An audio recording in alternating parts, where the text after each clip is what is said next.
All right, Shalom. Shalom. We want to start off by giving all praise, honor, and glory to Yahweh, Ba'Hashem, Yahweh Shai, Ba'Hashem, Rakakadash. Double honors to our apostles and elders of Great Millstone who rule well. Grace and peace to you, elect around the four winds, believing and pushing the truth in all sincerity. May the blessing of election be upon your houses. These are your fellow servants from the GMS Orlando camp back another week. Through the spirit and power of Yahweh, Ba'Hashem, Yahweh Shai, to prophesy the downfall of America, which is Babylon the Great according to the scriptures, as well as spiritual Nineveh, Rome, Egypt, Greece. All right, to also prophesy to you so-called Negroes, you so-called Latinos, and you so-called Native American Indians, to tell you that you're the Israelites according to the Bible, and to repent, for the kingdom of heaven is at hand.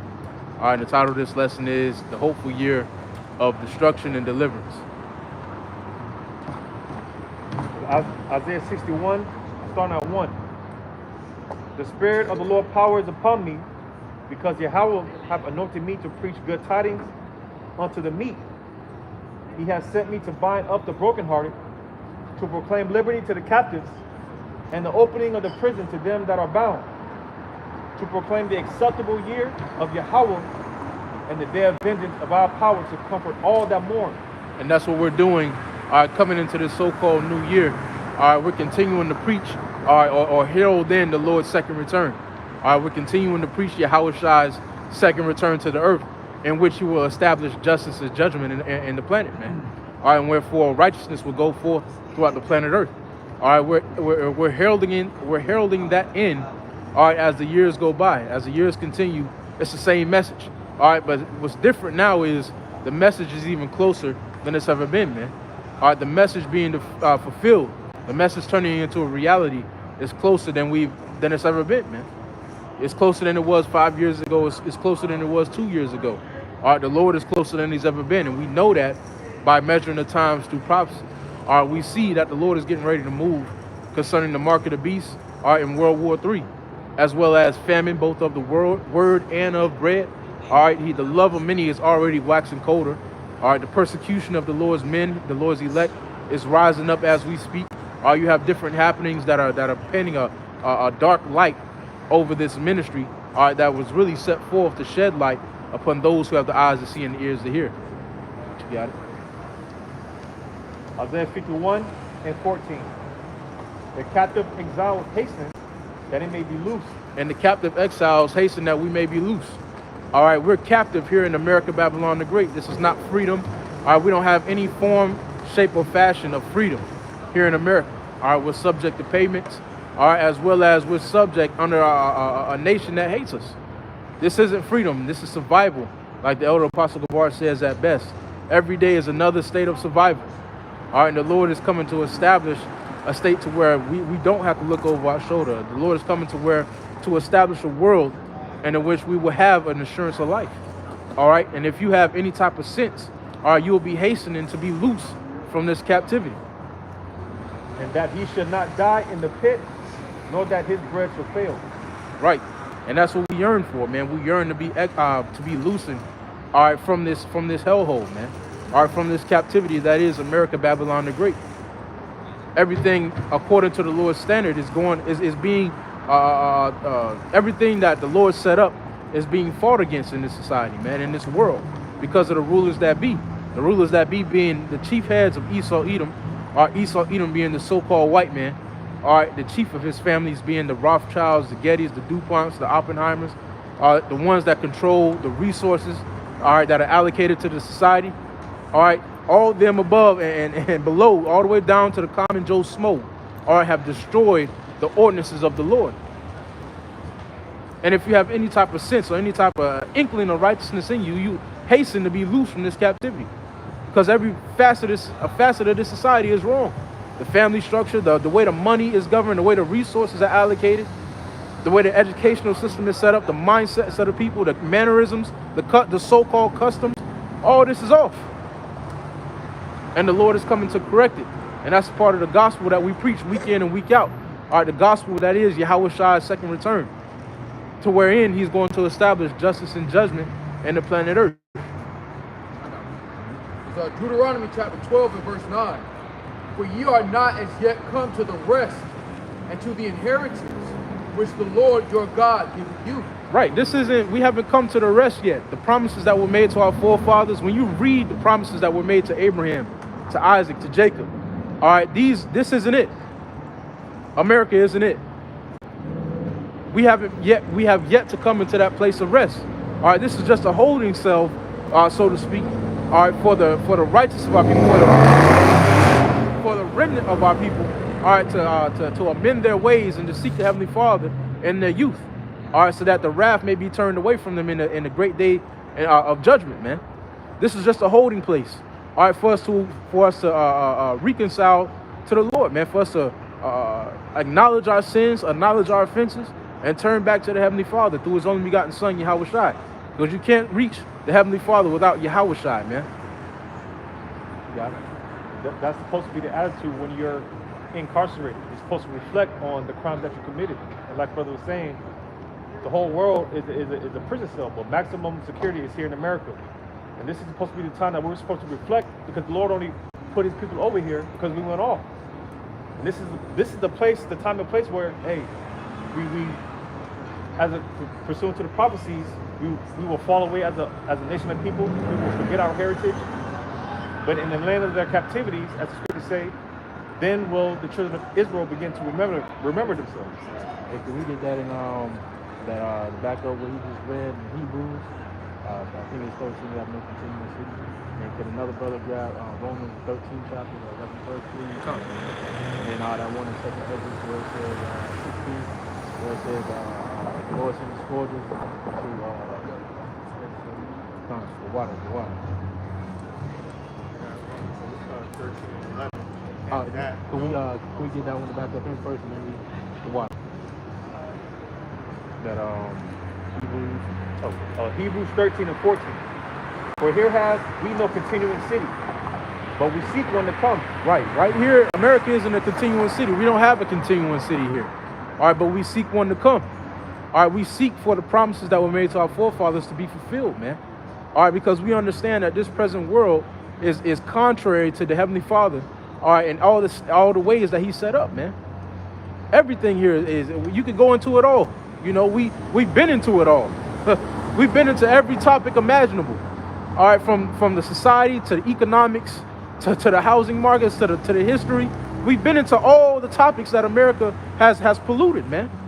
According to the Lord's standard, it's all been into. And that's another reason why we're etching closer to the Lord's deliverance, man. Because the word has been preached, and the Lord said before the end would come that the word will be preached throughout the four corners of the globe, man. And we see that, man. Everybody and their mama at this point should or has had the opportunity to hear the word, all right, and either to accept it or reject it. But everybody's heard this word. Everybody's heard the testimony against Esau Edom, the so-called white man, which is the elephant in everybody's room. Nobody wants to address the so-called white man because they're scared and afraid of what he might do. Through the spirit and power of Yahweh Shem Shai, fuck the so-called white man and whatever he got, man. Because the Lord covering brothers, man. We ain't worried about that pity-pat bullshit Esau got, man. We understand, we know who we worship, man. And we understand that carrying the testimony of Yahweh Shai is the most important thing that you could do on this side of life, man. Because this devil has polluted every manner of life. He's disrespected the Lord and continues to disrespect the Lord and His people on a daily basis. And it's time out for that shit, man. You don't think the Lord tired of His creation being ran to shit, man? Half of the animals damn near extinct. The air is so goddamn polluted that kids come out with asthma, man. Hey, the Lord said this is our inheritance. And Jake got to watch it at night from their bed on the phone. Jake looking at nature, looking at the birds, looking at the different creatures the Lord has from a cell phone instead of actually there. We don't have an inheritance in this place. Jake don't realize that because Esau keeps feeding our people false hope. We don't have an inheritance here. But if the Lord allowed this to continue forever, there is no solution for Jake on this side without the Lord intervening. Right. And the Lord is going to come through and intervene first and foremost for His elect, man. The men that are fighting, the men that carry this testimony, the men that were put on the yoke of Yahweh Shai, the men that are fighting against the evildoers. The Lord is coming for their sake, man, like it says in the book of Matthew, the 24th chapter. Because those are the men who are fighting against every facet of society, and it's taking a toll on them, man. Hey, it says in Daniel, the 7th chapter, not the 7th chapter, Yeah, it might be the 7th chapter, I think. Where it says, so wear out the saints, man. And the saints are being wore out.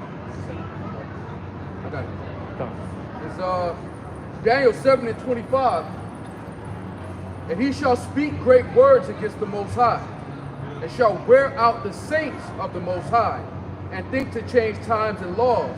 They shall be given into his hand until a time and times at the dividing of time. Hey, and the saints are being worn out. All right, we passed the common, the common Israelite is catching hell. The common Israelite is being worn out. But the elect, all right, the men that the Lord have placed the burden of the testimony of Yahweh Shai with, they are suffering the most in this world, man. They're being burdened the most. That's why you see a brother, he catching gray hairs at 25. It's because this word, man. Yahweh Shai was the same way. He was catching it, man. Because his burden was far greater than any common person in this world, because he carried the burden of the kingdom, of the testimony, man. He carried the testimony of the Lord, man. And that's who the Lord is coming for on this go-round. The Lord is coming for his elect. Those who stand stiffly for the name of the Lord. Those who are fighting against the evildoers, man, for the Lord's sake. That's who the Lord is coming to avenge, man. Yeah. You want the Romans, brother? Yes, sir. Romans 13 and 11. And that knowing the time, that now is high time to awake out of sleep. For now is our salvation nearer than what we believe. And that's the constant message. That's a reoccurring message. It's time to awake out of sleep, because our salvation is nearer than when we believe. The deliverance and the destruction is nearer than when we believe. All right, and I always bring it back to this example. You know, what happened in 2020 with the whole number 19 ordeal, that happened overnight. Right. Nobody had time to prepare for it. Nobody had time to mull it over and think about and collect resources. Their reality just changed overnight. And that's how prophecy is going to happen. That's how World War III is going to happen. That's how the mark of the beast is going to happen.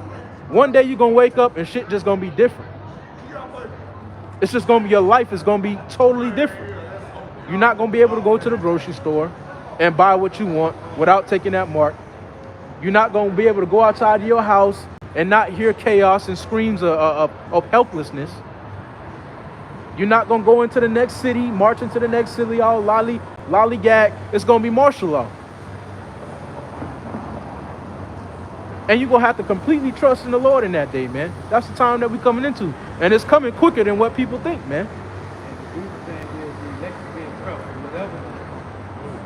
Whatever comes, if we wake up tomorrow and everything's different, we already being rough. Yep. Because what happened in 2020, brothers was ecstatic, man. Right. We thought, hey, look. Yeah, it's it. The time is now. We thought it was it, man. It was a point to where brothers was out here preaching and you could hear literally a pin dropped on the ground and it had a fucking echo. Nobody was out here. It was dead out here, man. But we coming into the time where that very same thing is going to happen, but it's going to happen for real next time. It's going to be for real. There ain't no prophets on the street. It's going to be for real. You can't go into the next city. But like the brother said, hey, the Lord is building up his men to withstand that time and to understand, like it says in Job, the 5th chapter, that he's going to deliver us through 6 troubles, man. Whatever manner of trouble brothers may meet, hey, the Lord is going to be right there with us to meet that challenge, hey, head on, right with us. Yeah.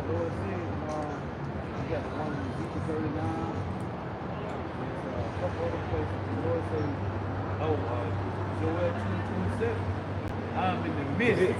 Yeah. Oh yeah. And that's a mindset that's being trained up in the Lord's men. To always have that mindset that the Lord is in the midst. You know. Like no matter where you at, no matter what you're doing, no matter what the circumstance is, the Lord is in the midst. Psalms 147 and 2. The Lord doeth build up Jerusalem. He gathereth together the outcasts of Israel. He healeth the broken in heart and bindeth up their wounds. They say he gathered the outcasts. We looked at it as no people that left. And I think it was Elder Malcolm. He said when you look at the Chinese, you're like, oh yeah, that's China. When you look at an Asian or Japanese, oh yeah, he's Japanese. When you look at Jake, we ain't a nation. Right. The 12 tribes of Israel is not a nation. Elder Malcolm that said that, man. Everybody, all the other nations, the other seven, they know their lineage. We the only nation that's not a nation.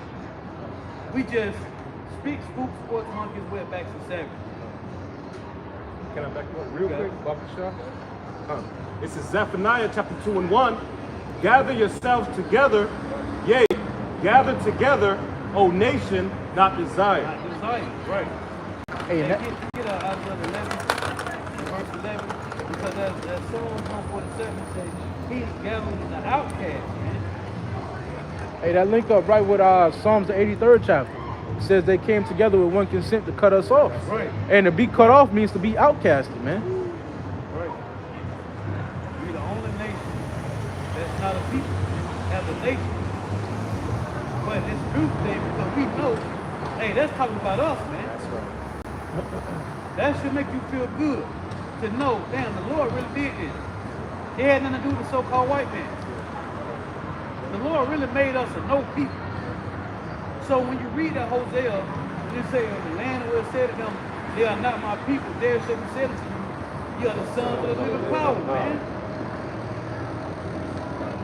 It's Ecclesiastes chapter 50 and 25. There be two manner of nations which my heart abhorred, and the third is no nation. They that sit upon the mountain of Samaria, and they that dwell among the Philistines, and that foolish people that dwell in Shechem. Okay, man.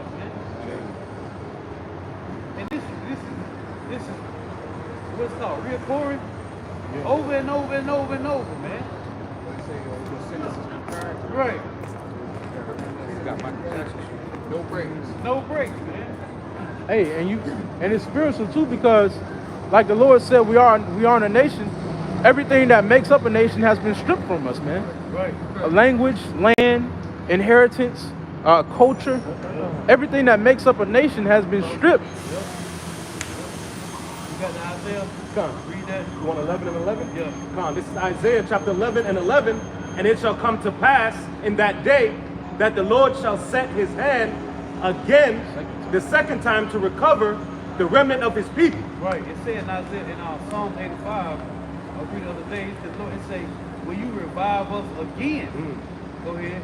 Which shall be left from Assyria and from Egypt. It said an outcast. Come. One more time. Come. Isaiah 11 and 11.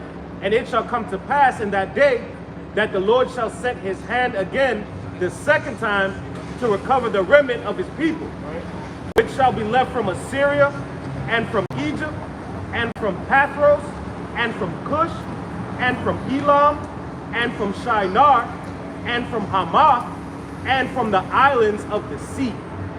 And he shall set up an ensign for the nations and shall assemble the outcasts of Israel. He's going to assemble the outcast. So go back to that Psalm 147 again.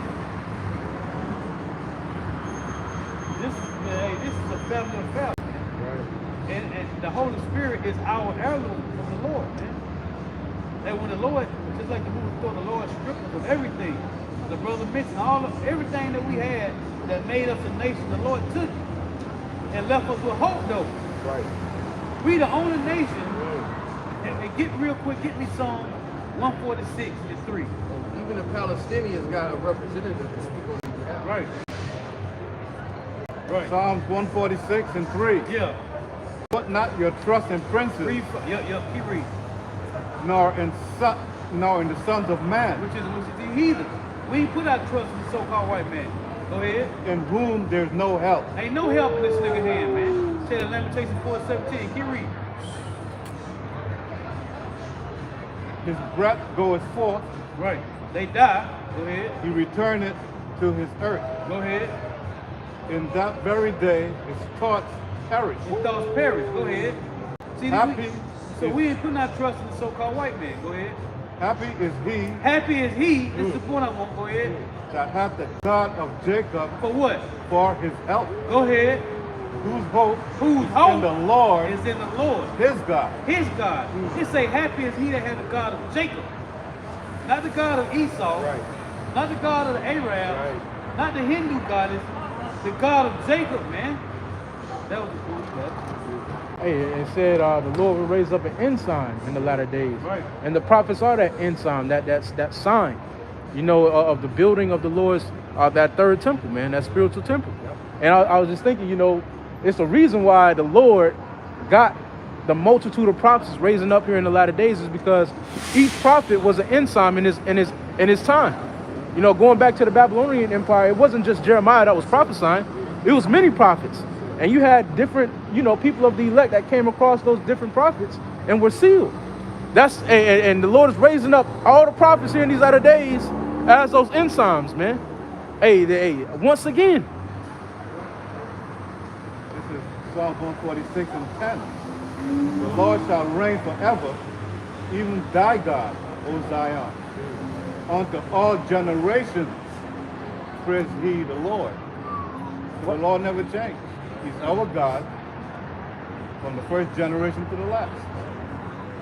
Yep, and that's something that the world is coming to understand. You know, the fullness of the gospel. That salvation is only for the nation of Israel, and the Bible is only speaking about one specific nation, one specific sect of people. And that's so-called Negroes, Latinos, and Native American Indians, as well as the speckled bird, are Israelites who may come looking and speaking like other nations, but their seed line and their spirit goes back to the nation of Israel. All right, that's who the Bible was always intended to be for. All right, that's why you have different dark sayings and parables in the Bible. All right, always alluding to what happened in the New Testament, always alluding to what happened in the Old.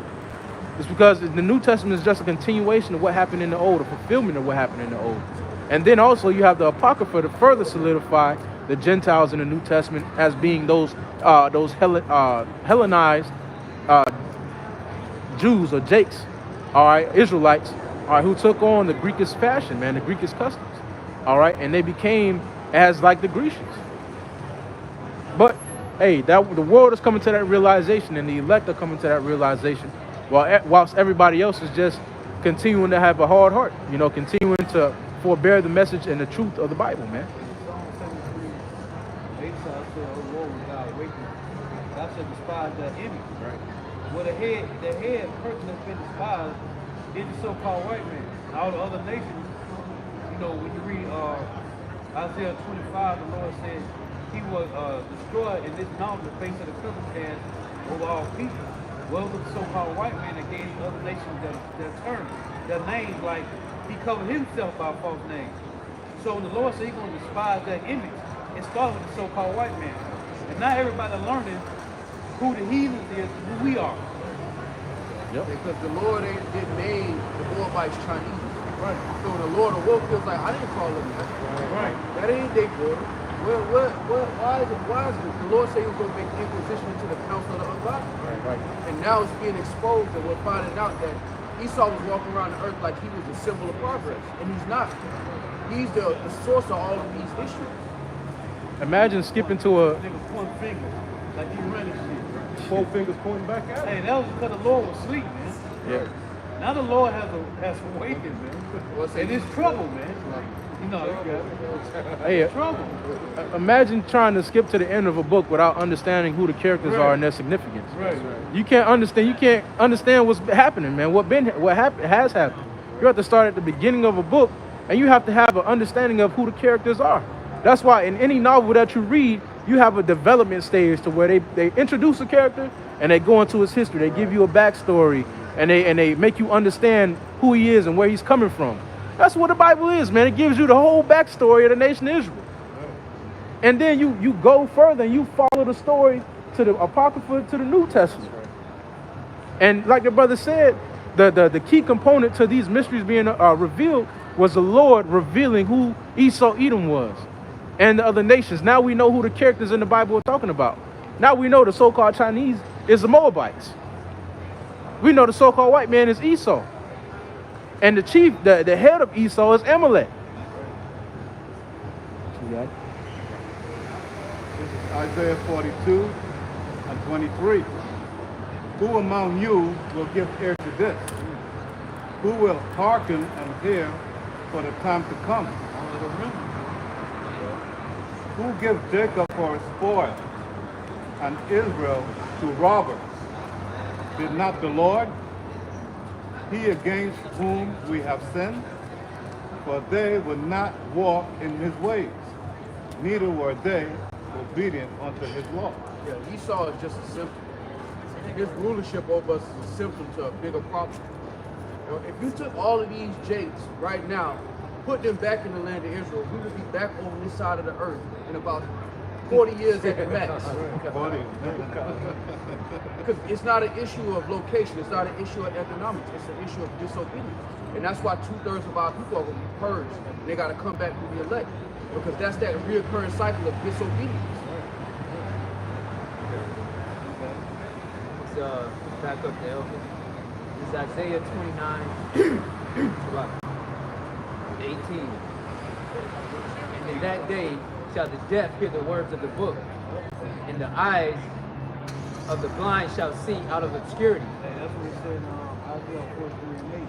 The Lord said, bring forth the deaf that have ears and the blind that have eyes. That's talking about the old select. And out of darkness the meek also shall increase their joy in the Lord. There's only one way you can see out of darkness. You gotta have light. And the poor among men shall rejoice in the Holy One of Israel. Because now we have great. We the poor ones that rejoice. But now we understand why we're here. We understand what we did to get here. Now we understand what it's going to take, the Lord willing, to get out of here.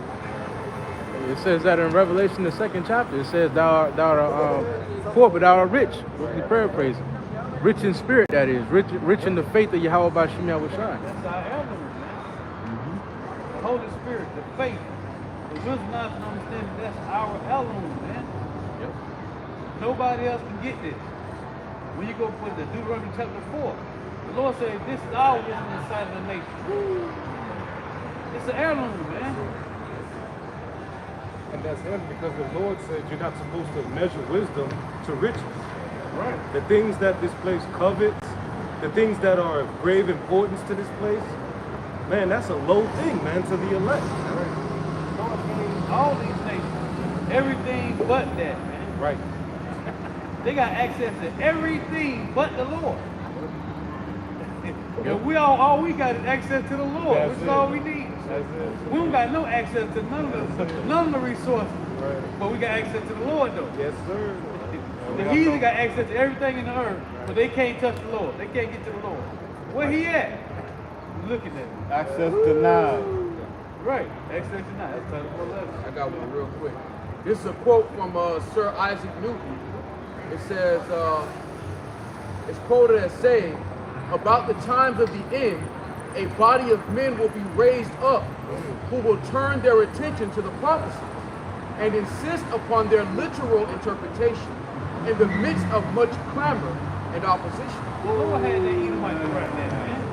That was the spirit of the Lord on that man. They loved the Isaac Newtons, but those guys they knew about the scripture. They had an understanding, it may have been a simple understanding, but they had a simple understanding of the scriptures. And they knew that prophecy was important. And now we're in the midst of prophecy, but as the scriptures say, the rest were blind. Right. Fire. The Lord put the spirit on that Edomite to say that, man.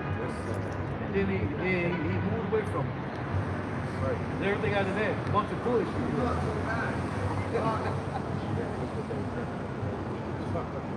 This is Ezekiel 37 and 9. Hey, so because I was watching Game of Thrones recently, and when you deal with Game of Thrones, they deal with houses. House of this, house of that, house of Targaryen, house of Stark. They got their symbol, they got their flag, they standard. The Lord is raising up the standard of his people. And we're no longer accepting these labels of being called Negroes, Latinos, Native Americans, West Indians, and Haitians. We're under our actual banner, the spirit of power by Shem Yahushua. And according to prophecy, only a few of our nation will return to our actual banner.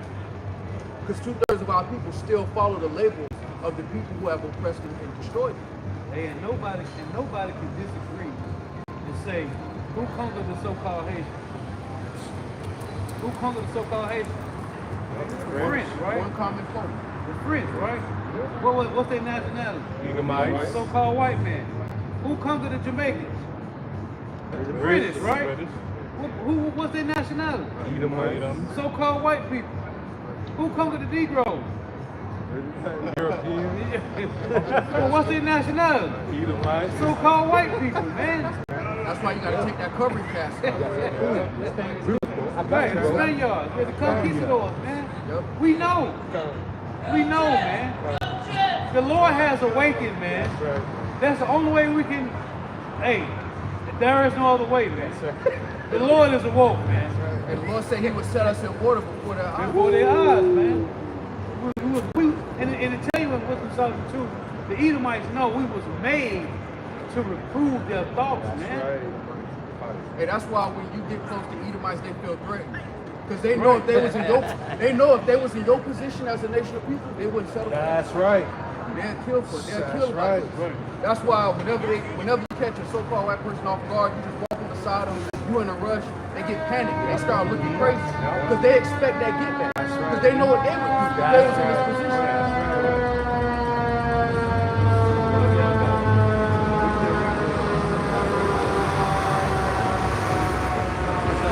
Ezekiel 37 back up. Quote, was brought out. Ezekiel 37 and 9. Then said he unto me, prophesy unto the wind. Prophesy, son of man, and say to the wind, thus saith the Lord, Yahweh, come from the four winds, O breath, and breathe upon these slain that they may live. So I prophesied as he commanded me, and breath came into them, and they lived and stood upon their feet, an exceeding great army. Yeah, that breath is going into that wisdom. While the world lies in darkness, the Lord has given the wisdom to the elect. But the beauty of it is that the wisdom ain't going to look like wisdom to the world. Because it requires that faith, that gift of faith. This is Isaiah 25 and 7. And he will destroy in this mountain the face of the covering cast over all people. And one of the covering casts is the so-called white man labeling himself as British, American, Australian, New Zealand. When you take those labels off and put all their crimes in one pot, you find out this is the son of perdition.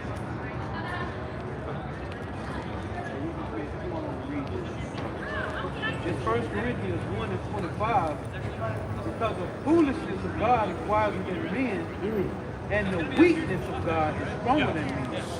Because this is the The library, Lord this is the raised museum. up fools, man. He said he took the wise, he took the simple and made them wise. And he took the wise and made them simple, man. Because he said he's destroying the wisdom. In Jeremiah 49, he said he's destroying the wisdom of the so-called white man. Okay, to land back that point, this is 1 Corinthians 1 and 21 in the NLT. 1 Corinthians 1 and 21 in the NLT.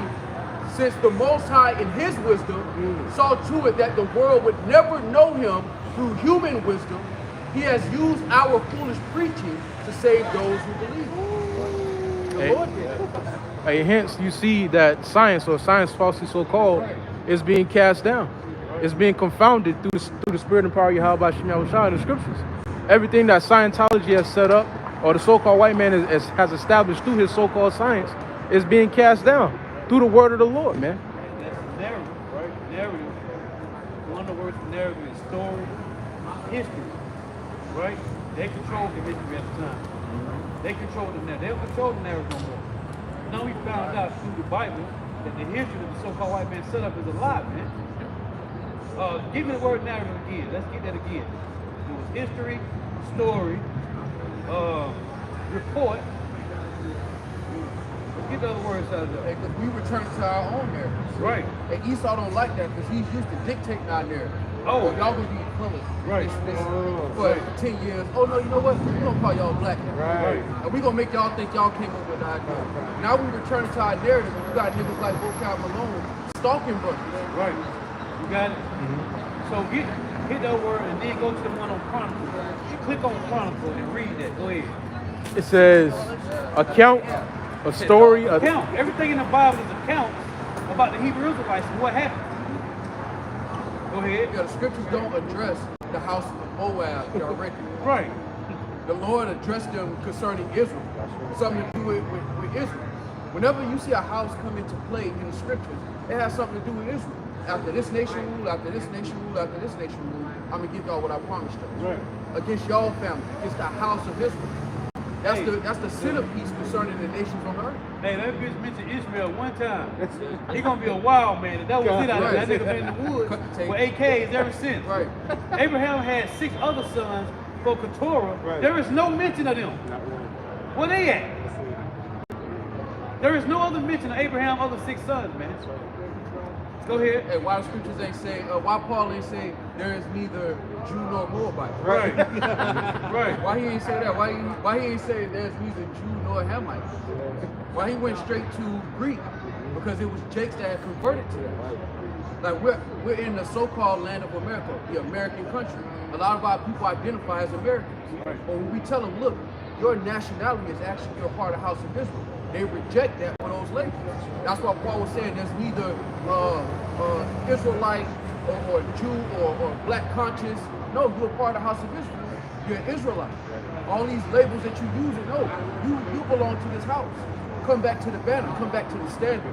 Come back to the inside. And when you go to Galatians 2, man, I was going to Galatians the other week. When you go to Galatians 2, Paul said, I was sent to the uncircumcision, and Peter and John and James went to the circumcision, man. Right. That shit plain, man. Right. And then he said, I have the ministry of reconciliation. Man. So how is he talking to the uncircumcised that never had the laws if you calling them heathens? Right. And saying that he has the ministry of reconciliation. How is Paul saying he got that? Why is Paul in Romans 9 and 4 saying the doctrine pertaining to Israel when it pertains to the heathens? Right. They're the ones need to be adopted back in, right? That's the narrative that Christianity pushes.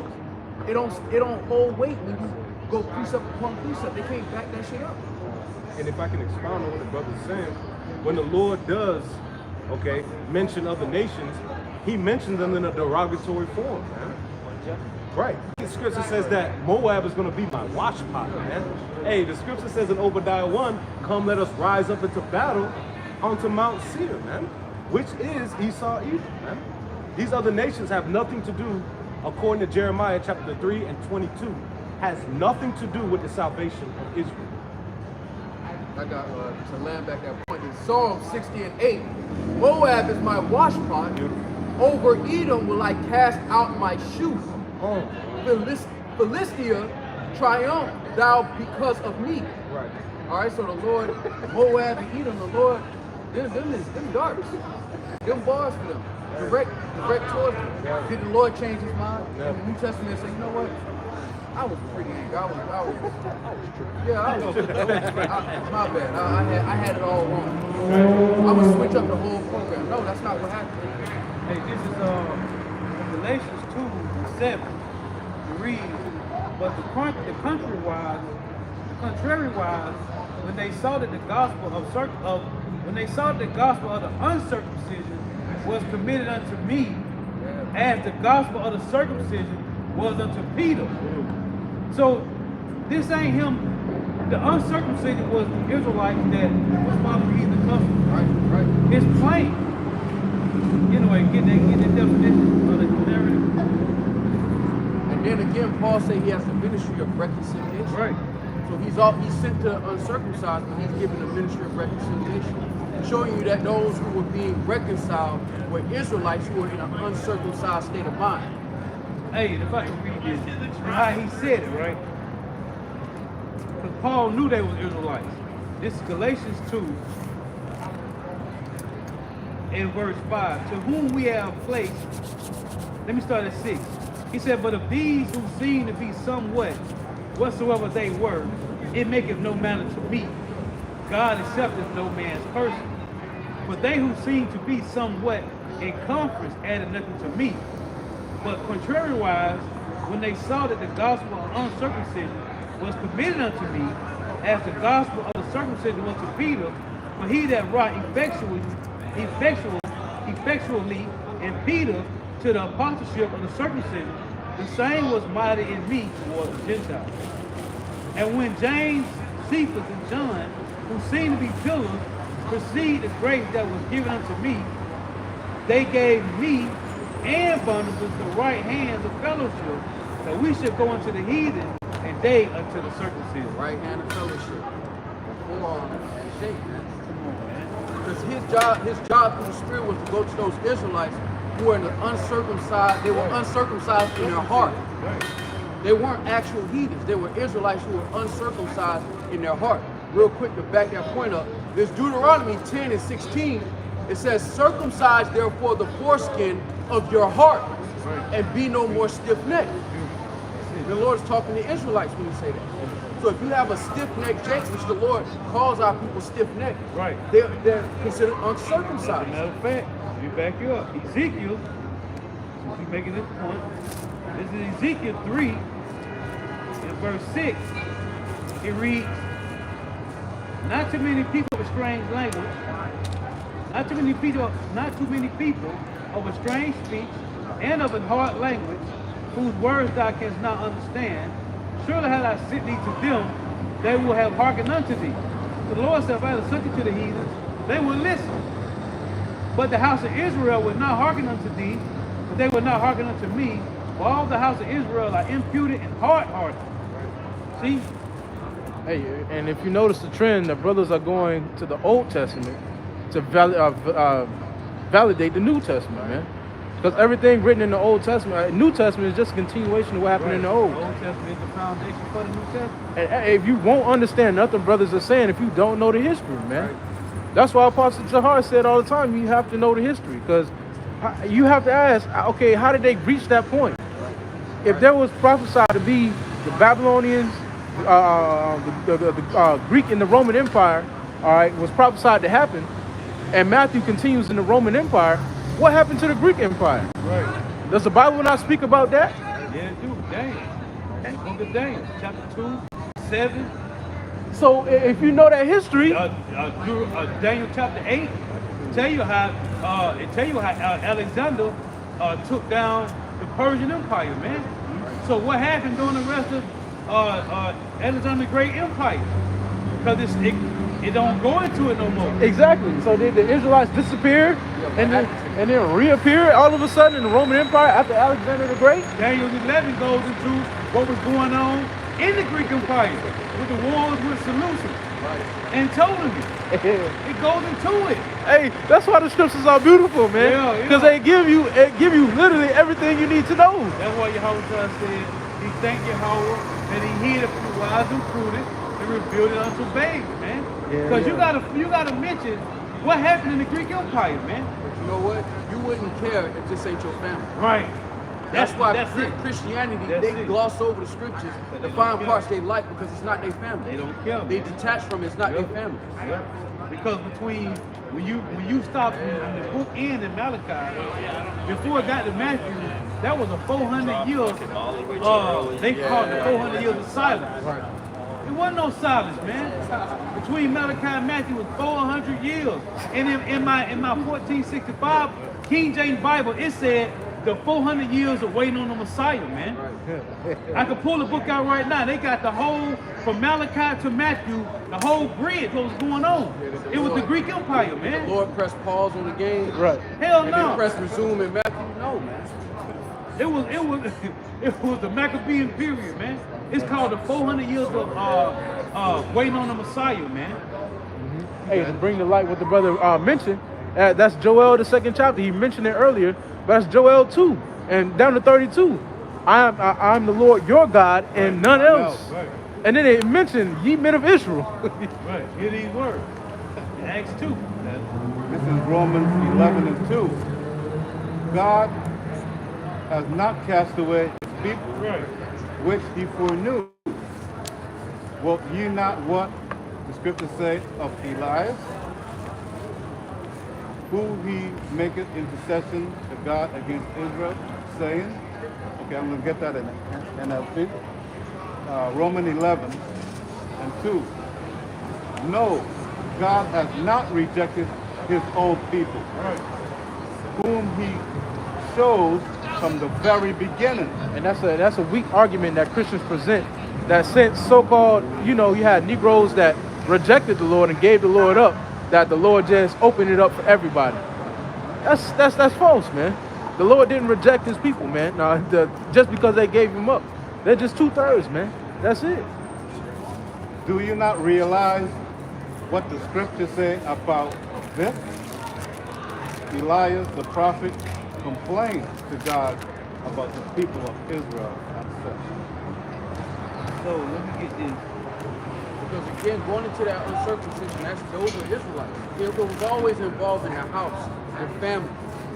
Yahweh Shai, the one that ignorantly called Jesus, when he came in the earth, he didn't do anything different that deviated from the plans of the Lord. That was discussed in the prophets, in the books of the prophets. He fulfilled the things concerning himself. He fulfilled prophecy. To land back the uncircumcision as well.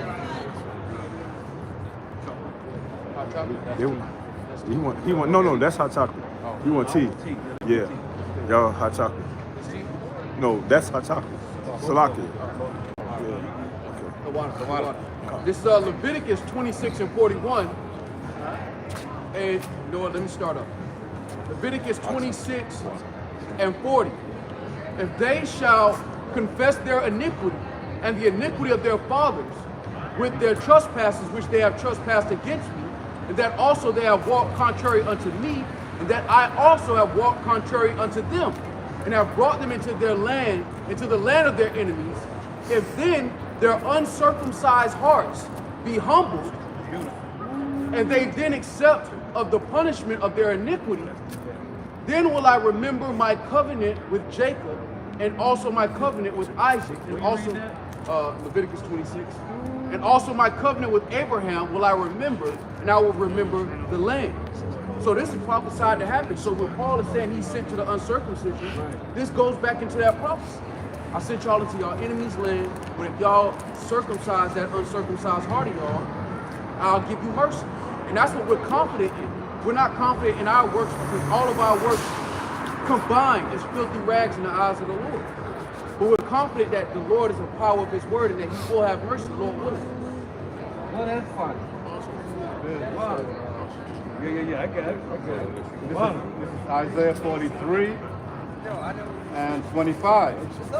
I, even I, am he that blotted out thy transgression for my own sake, Right. and will not remember thy sins.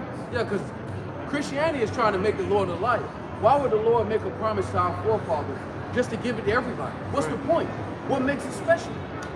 The other nations, they get to now receive the blessings and the mercy of the Lord and rulership without having to go into any captivities. They didn't have to go in no captivity. They just woke up in the fourth quarter and put on a jersey and get a ring. That's the mentality that Christians have. What the Lord said, Deuteronomy 14 and 2. No, Deuteronomy 14 and 3, he said, thou art a special peculiar people to me, man. And then in Amos 3, the Lord said, I will punish you for all your iniquity. Because you're that special people, I'm going to chastise you. And a part of that chastisement is when you walk in a room as a Negro, Latino, or Native American, you walk in with a certain stigma that goes into that reproach of how these nations look at you. That goes into the reproach the Lord said about us. Can't get around Deuteronomy 14 and 2. Isaiah 43 and 26. Put me in remembrance. Let us plead together. Declare thou that thou mayest be justified. Thy first father has sinned, and thy teachers have transgressed against me.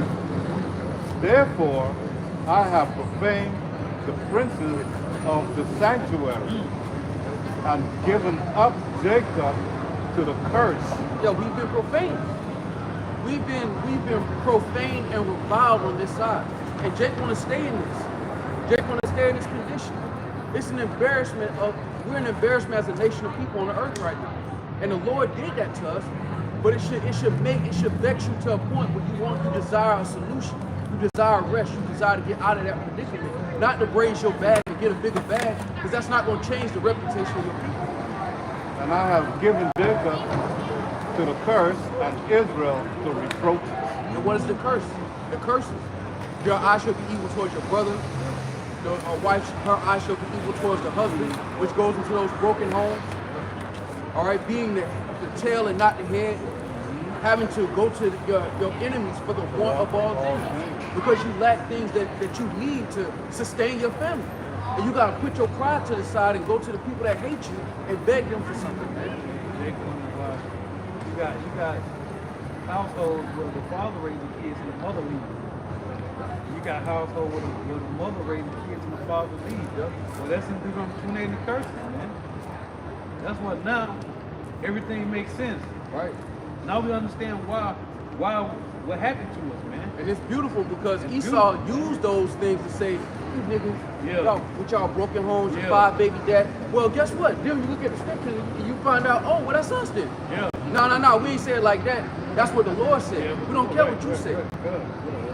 This is Deuteronomy 33 and 14. Behold, the days come, saith Yahweh. And Salaki, the same thing that they use for our shame has become our glory. Because the suffering is a trophy. To even be able to suffer for the Lord is a trophy. 2/3 have a trophy on a low level. Because they still got to learn this through death by pain. But it's all going to be said and done that us as a family went through this shit. The elect got it on the first go round, but the entire family had to deal with this shit, man. Every time we were born into the earth until Yahweh Shah comes back and returns and ends this shit. Matter of fact, before I read this, let's go back to that word narrative real quick. It says, so Esau's glory is being turned into shame, and our shame is being turned into glory. They made fun of us, y'all. You got welfare queens. Your woman is a harlot. All she do is shake ass on TV. Oh, for real? Then we got to the scriptures, and the Lord comforted us like, this is why y'all like me. The woman shall be a harlot in the city. Amos 7:17. He said, your woman shall be a harlot in the city. Your sons and daughters shall die by the sword, which is a gun. He said, your land shall be divided by line. We got Edom, Israel, and Elam in our land. So it's okay. Now we understand. Yeah, we're confident. We're confident. Before we had this knowledge, wisdom, and understanding, you didn't even know you were supposed to be embarrassed. Right. You didn't even know. You didn't even think that deep. You didn't even think on that level to be like, damn, as a nation of people, we look fucked up. Right. You go to a restaurant, you see how Edomite, they look at you like, what you doing in here? You supposed to feel like that. I don't belong here. Right. You supposed to feel like that. And you don't even. And in the world, we were so used to it that most jakes just don't even think about it no more. Yeah. It's so prevalent. Going in rooms and having people look at you, and you ain't said nothing to them. Just assuming you dumb or assuming that you're trying to hurt them. Yep. And all you did was just walk in the room. You trying to handle your business and people clutching their purse. I was just going to say that. Easily clutching their purse. So read this. it says Chronicle. Right? Now click on that Chronicle and read what it say right there. But this is one of the words. This is important, man. Because this is the one word for narrative. Because Yahweh Shemar shall control the narrative. Right. We control the narrative now. The so-called white man don't control the narrative. So read the words all again and then read Chronicles again. So hit all the words and then go back to Chronicles. An account. A story. Tale. A tale. Chronicle. History. Our story, our tales. Go ahead. Description. In the Bible, who the Israelites is, what they look like, the Most High, His Son, what they look like. Those descriptions is in the Bible. Go ahead. Record. Our records. That's what the Bible is. The records about the Hebrew Israelites. Go ahead. Betrayal. Portrait. Right. It's like portrayal. Right. Portrayal. Go ahead. Sketch. Yep. A portrait. A statement. A report. Now get the word chronicle, click on that. Who have believed our report? That's what the scriptures say. Who have believed our report. That is our narrative. And the elect is coming back to the report and saying, we don't care what the so-called white man called us. We don't answer to that no more. Right. We don't care if you got, we did a new study and it determines you guys are actually colored Native American niggas. They just come up with something. The elect are saying, look, we don't care what you got to say about nothing. Right. We don't care what you got to say about us. We don't care about none of that. We care about what the Lord did. That nigga Putin opened the vault, Bill Gates and these niggas. Hey, man, the Lord been told about that, man. The Lord been told us. The apostles of GMS been told us, man. Yeah, but as the scriptures say, the just shall live by faith. Right. We believe through the Spirit who we are. We believe the report of the Lord. We don't believe the false narrative of Esau being the so-called white man. He's lied so much. You Negroes, Latinos, and Native Americans should be the last one to trust him. As much as he done lied and deceived. Go ahead, that was Chronicle. Book Chronicle Right? says a factual written account A factual written account, go ahead, of important of important, or historical events right, in the order of their occurrence. in the order of the occurrence. That's what the Bible gives us, man. Right. Everything that happened, it happened, the Lord had to happen in an order, man. Yeah. I got one. We control the narrative now, man. Right. This is Isaiah 10 and 20, and I'm going to read it in the NIV. And it reads, in that day, the remnant of Israel, the survivors of Jacob, will no longer rely on him who struck them down. See, we don't need that narrative anymore, man. Right. But will truly rely on the Lord, the Holy One of Yahshua.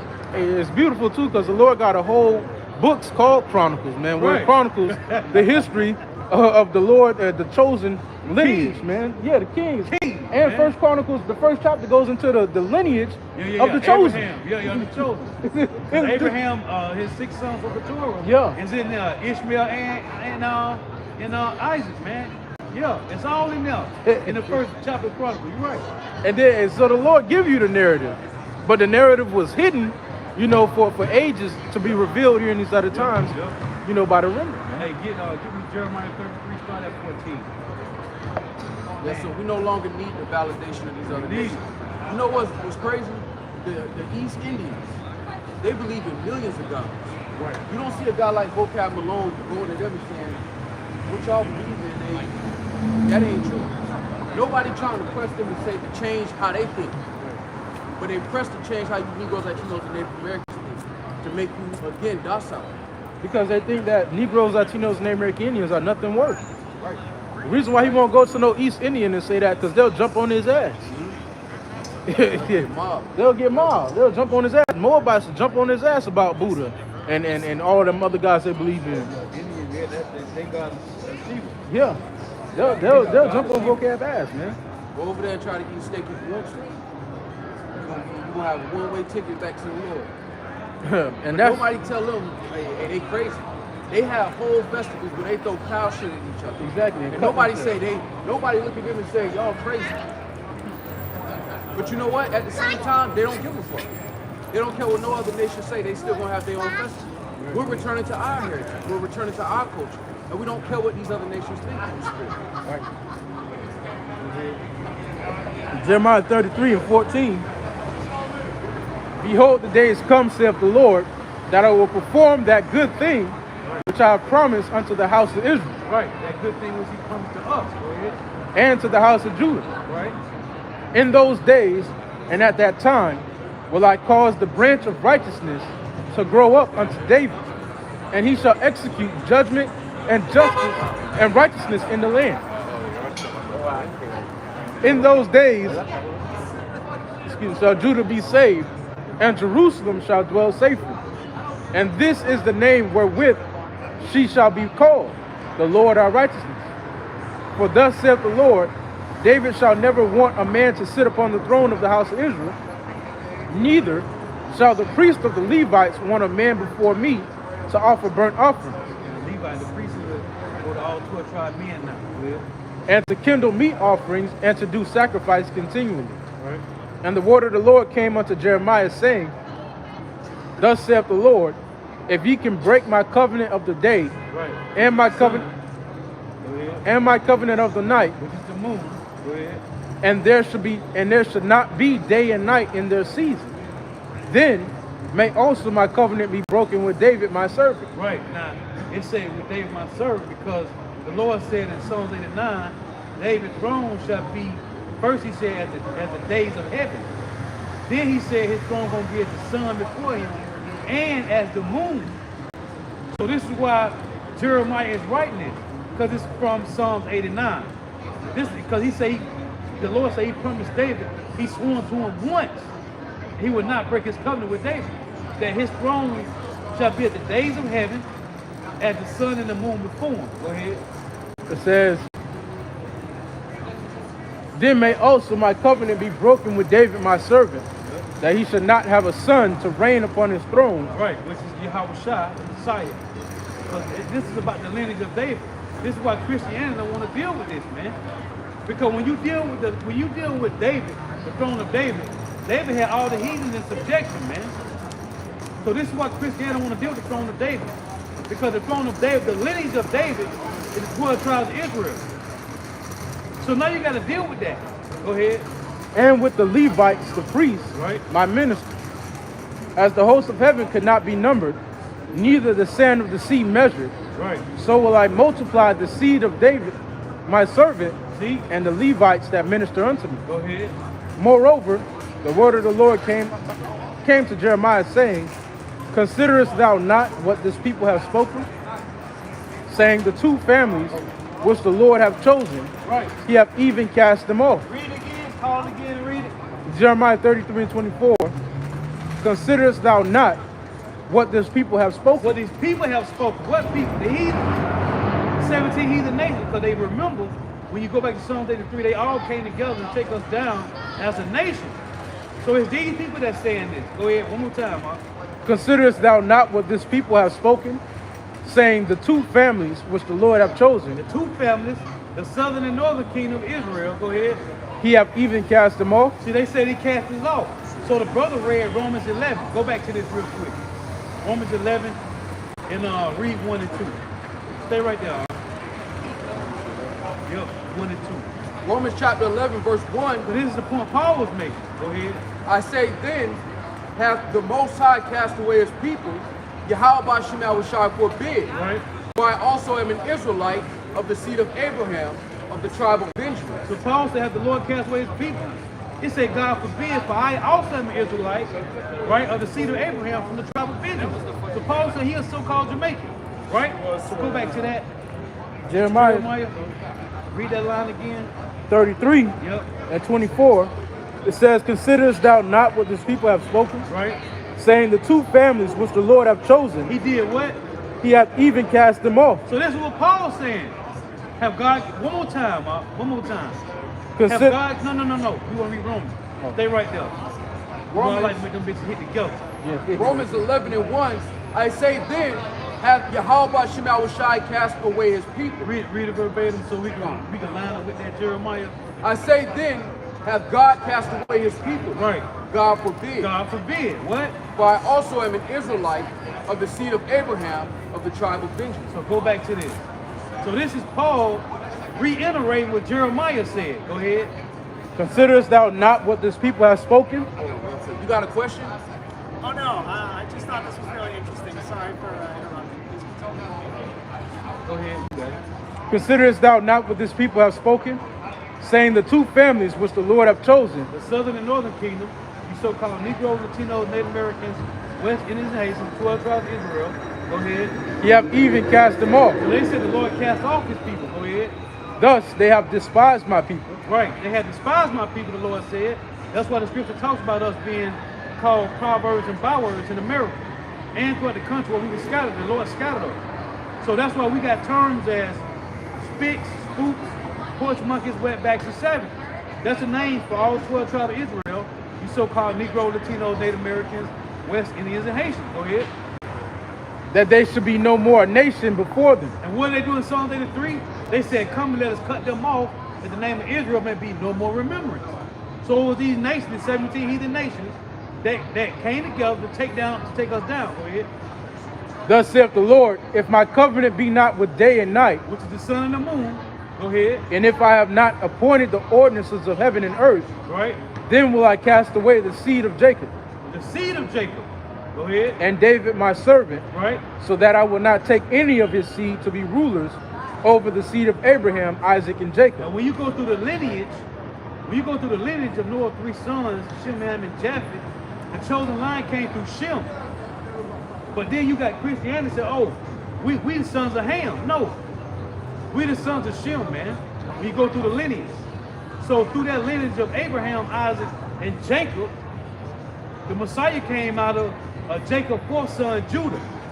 That's why I tell you in Hebrews 7:14, that it's evident that our Lord sprang out of Judah. So the Messiah came out of the tribe of Judah. So you got Judah, Benjamin, and Levi that was in Jerusalem at the time of the Messiah. Then you had the northern kingdom, which is called today the Spanish-speaking tribe. They was on this side of the world. South America, North America, Central America. Go ahead. It says, for I will cause their captivity to return. He said, this is the Lord saying, I will cause that captivity to return. Because these 12 tribes went into captivity. It's called the sub-Saharan slave trade and the transatlantic slave trade. Go ahead. And have mercy on them. Read that line again. He's saying going to cause our captivity to return. Go ahead. For I will cause their captivity to return and have mercy on them. There's no other nation on the planet Earth that went into captivity, man. Not the so-called white man, not the so-called Chinese, not the Japanese, not the Africans. Not in chattel slavery. Not in the slavery of the transatlantic. They ain't going to the right. You got it. Because they didn't go into the captivity that the Lord prescribed in Deuteronomy the 20th chapter. When he said we will go into Egypt again on ships. All right, that was a very specific judgment. The curses. When you don't understand the context of the scriptures from Genesis to Malachi, if you don't understand that context, you really won't understand the New Testament. You'll take this narrative that everybody's invited into a heritage that was never given to them in the first place. Right. This is Genesis 17 and 18. And Abraham said unto God, O that Ishmael might live before thee. Right. And God said, Sarah thy wife shall bear thee a son indeed, and thou shalt call his name Isaac. And I will establish my covenant with him for everlasting covenant. Right. So why would the Lord say that if he was going to give it to everybody? What makes that covenant special if everybody has it? It was specific, and it's still specific. And with his seed after him. Right. Verse 21. But my covenant will I establish with Isaac, which Sarah shall bear unto thee at this set time the next year. So it's very specific. Okay? The son, not of the bondwoman, but of the free woman, Sarah. Galatians 4. That's right. Why would the Lord say all these things if he was just going to fast forward to the New Testament and change his mind? The Lord literally said he changes not.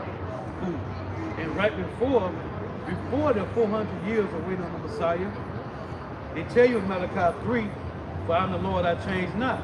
Right. So the Lord established that before the New Testament came in. I'm the Lord, I change not. It say Malachi 3 and 6, for I am Yahweh, I change not. Therefore you sons of Jacob are not consumed.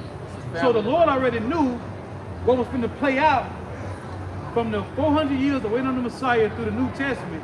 The Lord already listened. You sons of Jacob shall not be consumed. Because what y'all about to go through during the Greek Empire, it's going to be hell. It's going to look like it. It's going to look like it. It's going to look like y'all consumed. Yeah, so the Lord established that before he started that other part of the movie, man. Hey, I got one for you. This is the Chronicles, of the lineage that the Lord went through. This is our first Chronicle, chapter 1. I'm going to hit verse 18 and go down. It says, 17, the sons of Shem, Elam and Ashur and Arphaxad and Lud and Aram and Uz and Hu and Gether and Meshech. Now, if this is a world book, why? What about the sons of Moab? Why we ain't got a? Right. Why they ain't got a chapter? Right. Why they ain't got a chapter for the sons of Ishmael, all his sons in the line, and how they lineage came? Because it's not about them. Right. This is a book about a family. That's what Christianity hides from people intentionally. This is a book about a family. There's specific things the Lord said his people are going to rule over their oppressors. If everybody has access to it, who is that oppressor? Right. Who's getting oppressed? If everybody going to hell for sinning and they going to burn forever, who getting ruled over? Yeah, because in Isaiah 60, in Isaiah 61, somebody, they say, strangers shall stand and feed thy flocks. Who are these people? And this is their first time on earth and they just born into being a vine dresser? Right. Oh, what's that? Amos 9, it say, the plowman shall overtake the reaper. Who been plowing? We have. Who been reaping the benefit? The so-called white man. Yeah. Don't worry, we waiting patiently. You got it. Jump down to 24. It says, Shem, Arphaxad, Salah, Eber, Peleg, Reu, Serug, Nahor, Terah, Abram. And in the ancient world, you would know this. Right. You would know your family lineage. Yeah. In the ancient world, that's why you not even knowing who your great-great-granddaddy is a part of the curses. When the Lord said he cut us off from being a nation, you should be able to identify who your great-great-great-grandfather is. It shouldn't be, and that's the average Negro, Latino, or Native American. Who's your granddaddy's father? What's his name? Where did he come from? What did he do? Me either. That's the average Negro, Latino, or Native American. And that's embarrassing as a nation of people. You don't know where the fuck you came from. You don't know what the fuck your family been doing on the earth for the last 50, 60 years, man. You just popped up, fresh start in the negative. And Jake wanna stay here. This ain't rest.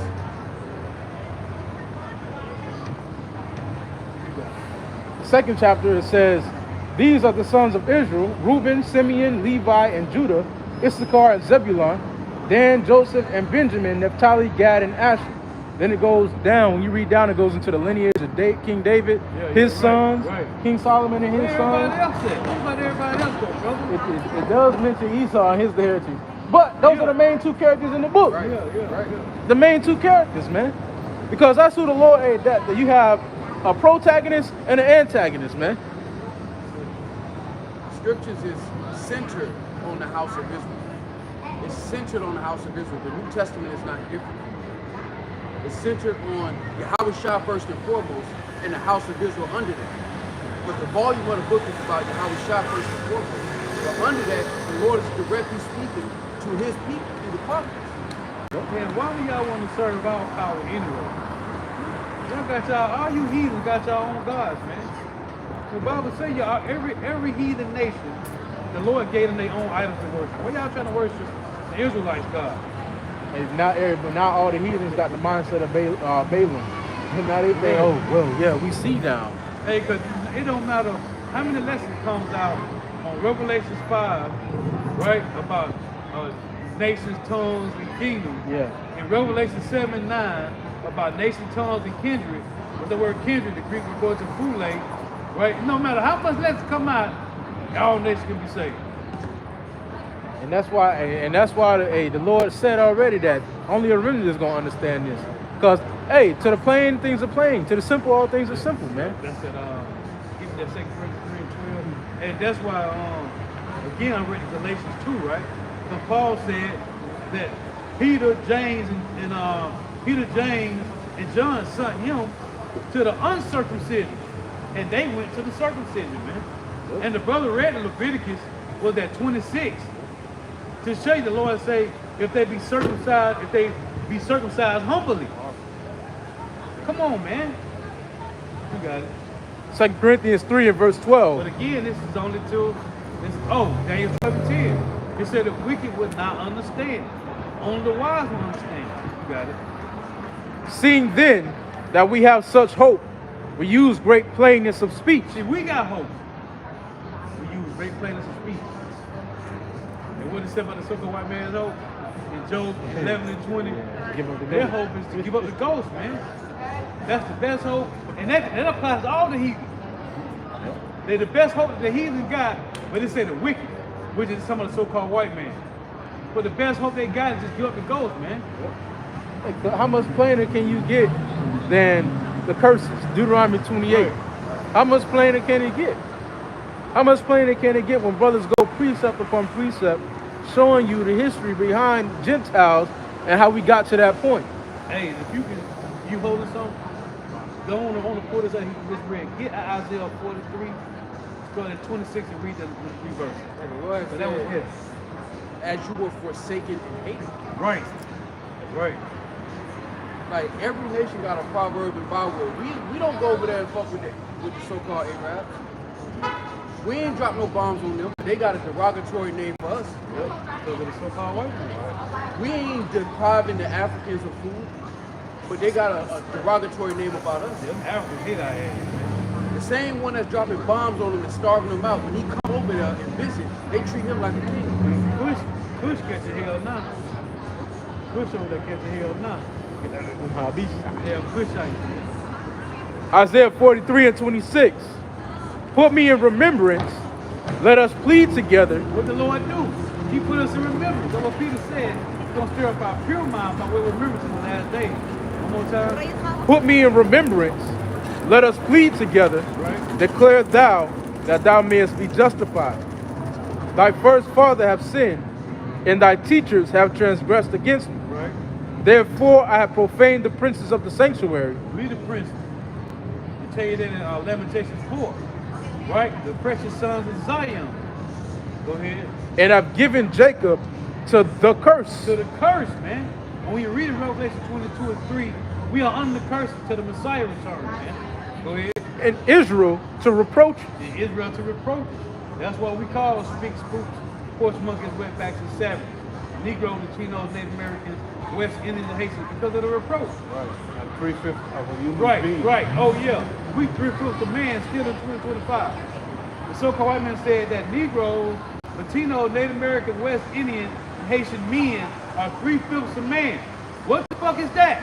And what will lead? What will possess you to trust a man like that in today's day and age? And that's still on the books, by the way. Especially you Negroes, Latinos, and Native Americans. What would make you trust a man that views you as 3/5 of himself?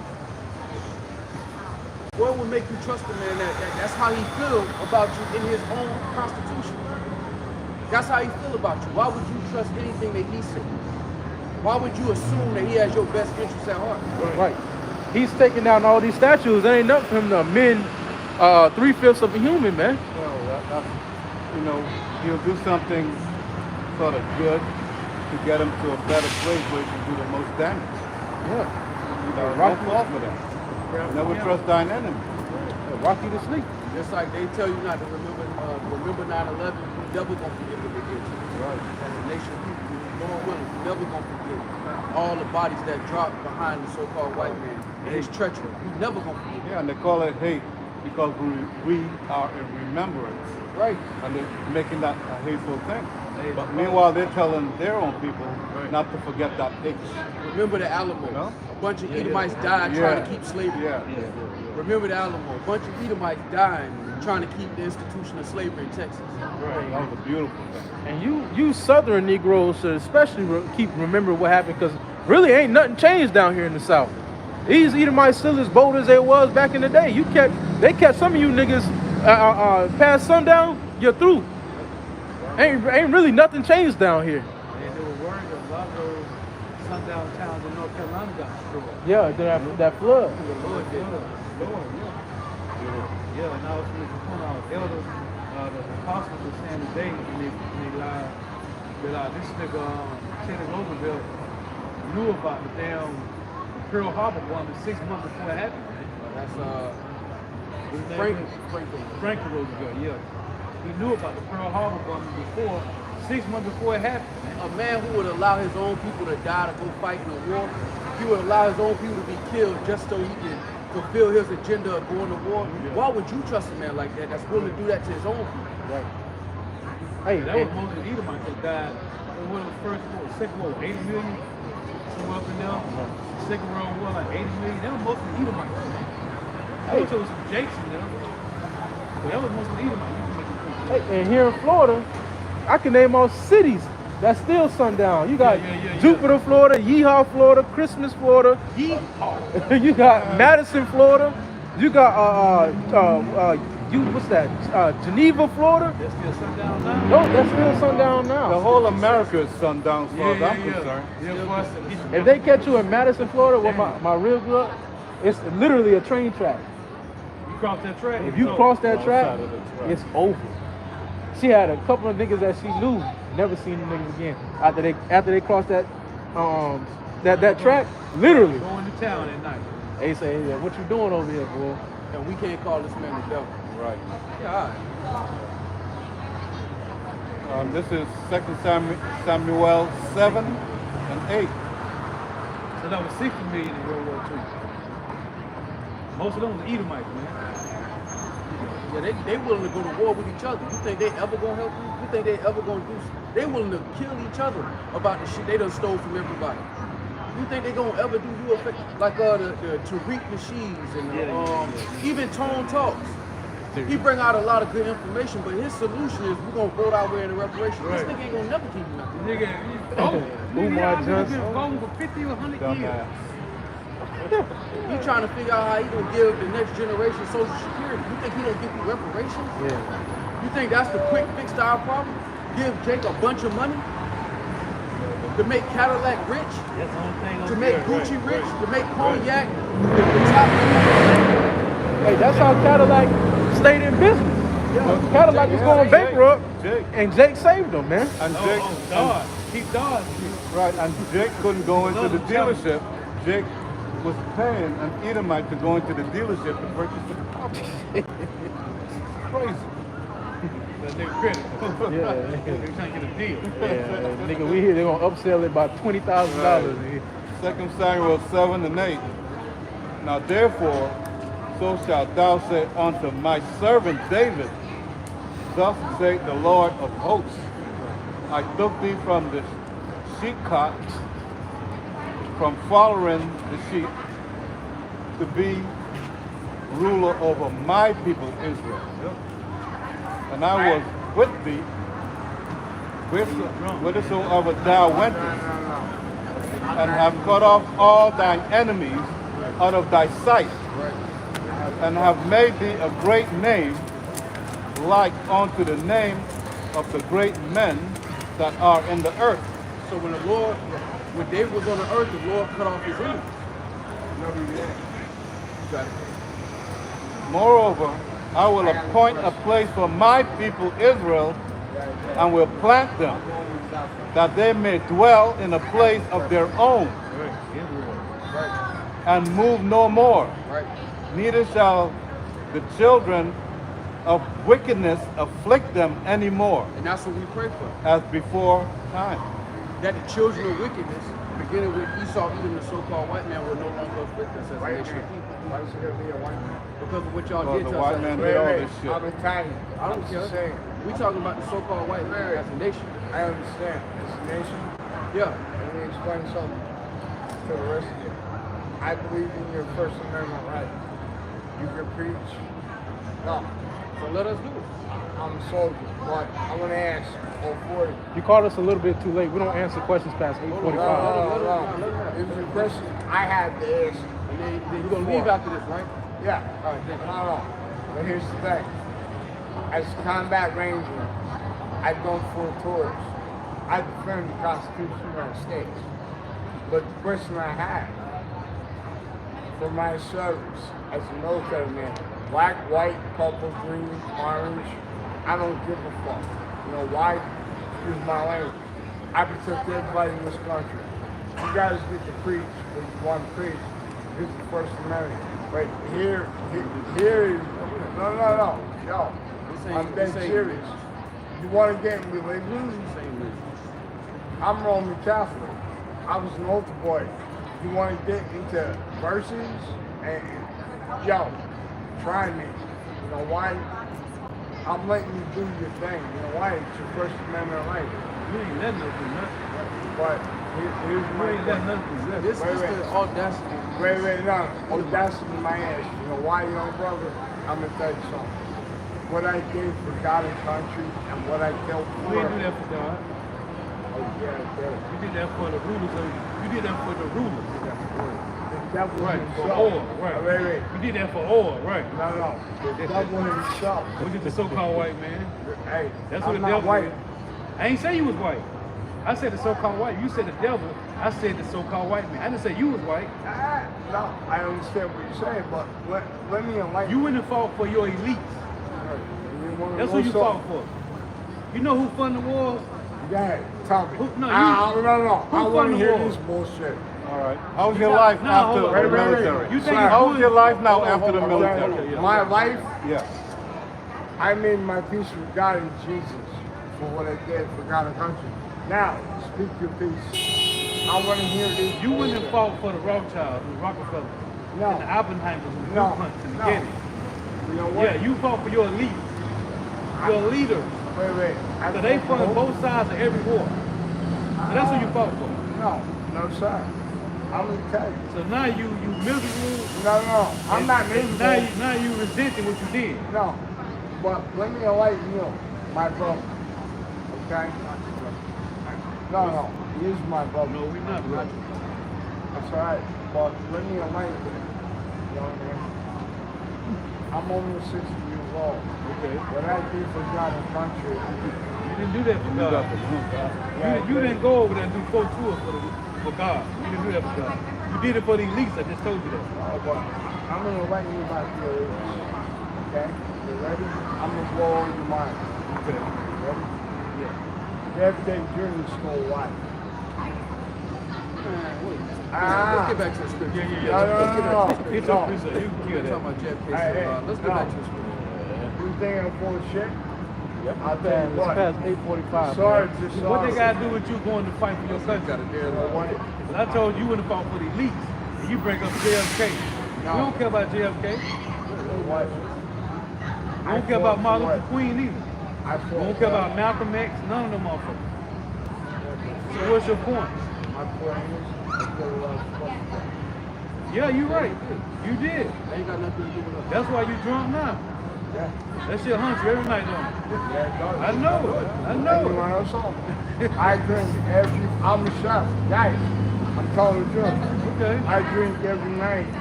Yeah. We know. We know. Yeah, but I'm going to say something. You might all get offended. We can't get offended at nothing. Are you serious? You'll never be offended. We already know what to expect. We know what to expect. No, I'm talking here. I'm talking the old timer. Tell me. I said we know what to expect. Respect them, man. That don't have nothing to do with No. We trying to. I know, but you know what? You can do what you can do. We're trying to go on a philosophy. You said you're Roman Catholic. Why did they come up with this image of Jesus? You know why? Why they came up I with don't that? believe it. That's not in the Bible. So why did the Roman it's Catholic not. Church? In the Bible? Because the Roman Catholic Church came up with this. Why did they do that? You know why? They're faking phony like every fucking body. No, they wanted to deceive the people. Right. Good. Guess what? Me? I'm supporting the thing that I like to do. You know why? I want to get rid of this and that. I know you might be a Jake. You say you Sicilian? He could be. He's Sicilian. He could be a Jake. Yeah, but here's the thing. Government. All went to Italy, so he could be a I Jake. know. You think the war be? I got He could be a Jake, man. You think the war be hung? You might like that. I'm real. I'm not fake. I'm looking you in the eyes, man. You're eye. I'm not fake. I'm not phony. You know what? But it don't forget the country. You honestly think I ever want to do it again? No. I got daughters. I got sons. Me, I'm very humble of what I do. You know why? This is a name fight. You see us. I don't know why. Maybe I went to the place a couple years ago. Where I trained. I trained with UFC champion, middleweight. Guess what? We're friends. So what happened last night? Thursday night. Friday, I didn't train. I walked in the gym. My wife told me exactly what was said. I said, this thing. The girl was up. Let's go outside. My boss owns the place. Heard it. He was bigger. He was tall. I go, I said, why are we going to the gym? I'm also big. I'm also fat.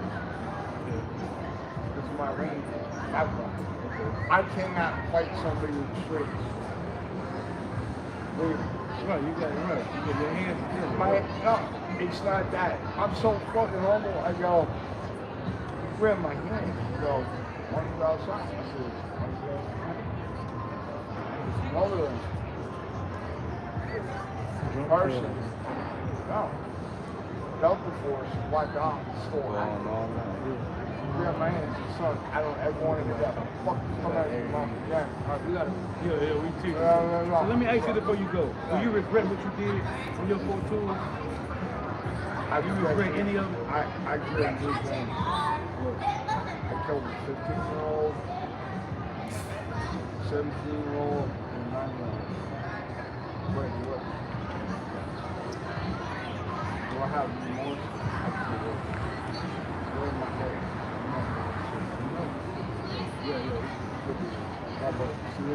Hey, but we trying to teach, so I know. I'll let you have a good night. My brothers, was I'll give you some time, bro. I respect you all the time.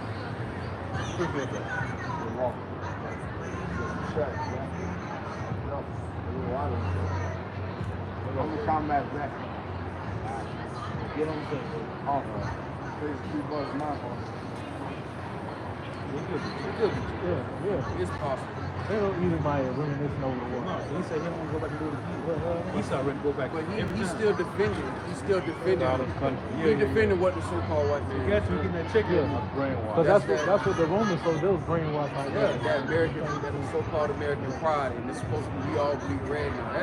That ain't our reality. Cause that could be a Jake, but he's able to pass as an Edomite in this society, so he don't know how I feel with Negroes actually knows the Native Americans. We don't feel that all bleed red when we live our life on a day-to-day basis in this society. It's spiritual because this is an altar at the end of the day, and the only ones who gonna come up really and confess like that is Jake. Because Esau gonna come to the altar. Look at what? Yeah, that nigga going to the Catholic church talking about I got 3 Hail Marys. Yeah. Esau go to the Catholic church for that Hey, shit. Esau be Esau be licking his chops over that 9-year-old, that 15. Yeah. He's like, I can get this in. Yeah, bro. It's a lot of Edomites on the podcast. They be bragging about what they did to the people, them Ishmaelites over there. They be bragging. Oh, we killed 50, 60 guys a night. They don't say they have nightmares. No, that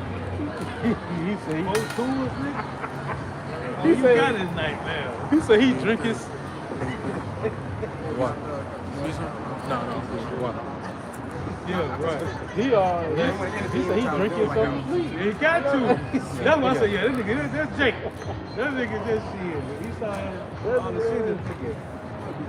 Walk around looking like Homer Simpson. Just like Homer.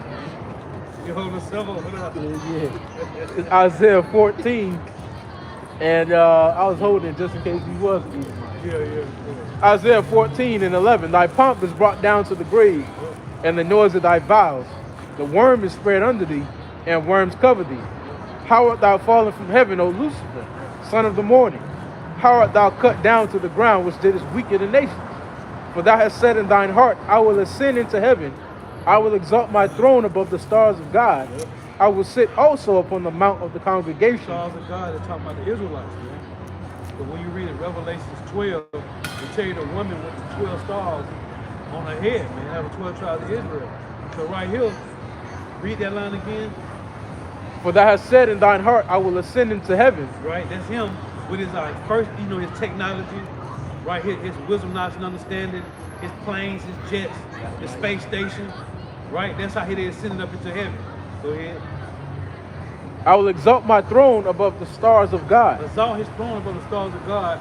If it explain the next verse, go ahead. The next. I will sit also upon the mount of the congregation. The mount of the congregation is he controls religion. So he controls the stars of God through religion. And this Roman Catholic Church that came up with all this madness. Go ahead. And the sides of the north. Well, where we at? So he said he's going to sit on the mount of the congregation in the sides of the north. That's America, Babylon the Great. And they control the religion here, man.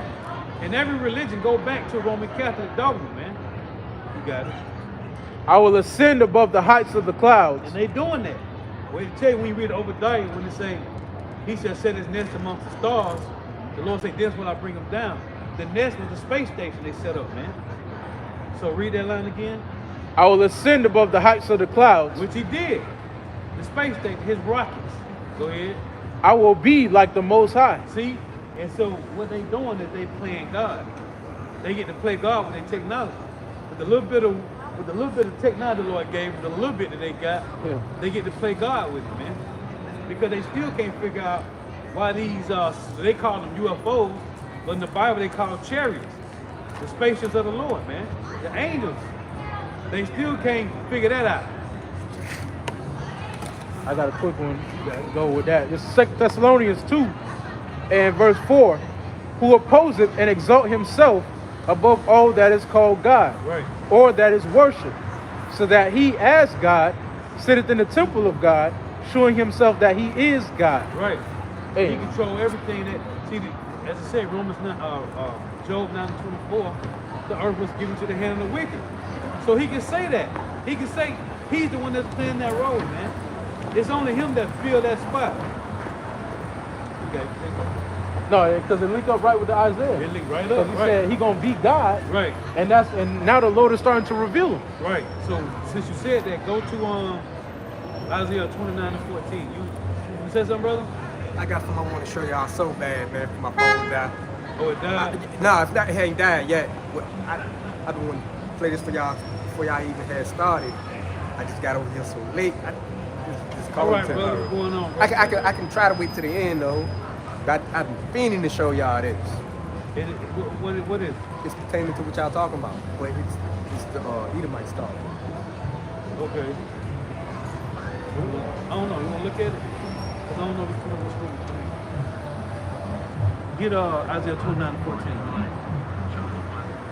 Oh, yeah, we've been saw that. Y'all seen that? Yeah, that's old news. Yeah, it's a lot of them. I got a bunch of confessing that. It's a lot of them, yeah. Yeah, they all confessing that. Read this, because we were making the point of brother Isaiah when it said, hide thou fall from heaven. Yeah. First, the Lord is destroying their wisdom. That's why we brought out the word narrative. They don't control the narrative anymore. The narrative, which is history, chronicles, story, accounts. The Bible is about our accounts, our history, our narrative. This is our story. So read this. Isaiah 29:14. Therefore, behold, I will proceed to do a marvelous work among this people. Right. Even a marvelous work and a wonder. Right. For the wisdom of their wise men shall perish. The wisdom of their wise men shall perish. So what the Lord did was, the Lord gave the so-called white man the technology to create these missiles. That's how his knowledge goes, man. Yeah. The missiles, he created the missiles for him to destroy himself. Because to tell you in Psalm 37:15, their own sword shall enter into their own heart. So the Lord did. So that's how the so-called white man technology go, is to create the missiles and to make them at best as possible. Yeah. To perfectly spit that out. Right. Because to tell you in Isaiah 47 was that verse Isaiah 47:11, that the destruction that's gonna come on America gonna be in perfection. Yeah. So the Lord got them creating the missiles to perfection. That's how his technology go. That's how his knowledge can go, man. So after the Lord had them, they created the atom bomb. Right. The Lord let them test it, dropped it on Hiroshima, Nagasaki, Bosnia, Yugoslavia. Right. They created NATO to destroy the Soviet Union. So then they had them split the atom. Now they got nuclear capability. That's how it went, man. So from there, it just advanced this to perfection. So they can go from Russia to America. That's what the missiles gonna do. Russia, Iran, China, North Korea gonna shoot the missiles off to America. That's the highest the so-called white man technology is gonna go. Read this again. It says, therefore, behold, I will proceed to do a marvelous work among this people. Right. Even a marvelous work and a wonder. See, this is a marvelous work the Lord is doing. And it's a wonder. Go ahead. For the wisdom of their wise men shall perish. Right. And the understanding of their prudent men shall be hid. So after they created the atom, right, let them test it, split the atom. Now they got the ICBMs, the intercontinental ballistic missiles. So now it just advanced. Advance these so you can destroy yourself. So he destroyed the so-called white man wisdom. Let's back that precept up. Get Jeremiah 49:7. The Lord had them to create the missiles. Now he's taking away the little bit of knowledge that they had. Now it's just back to cave beasts. Go ahead. Jeremiah 49:7.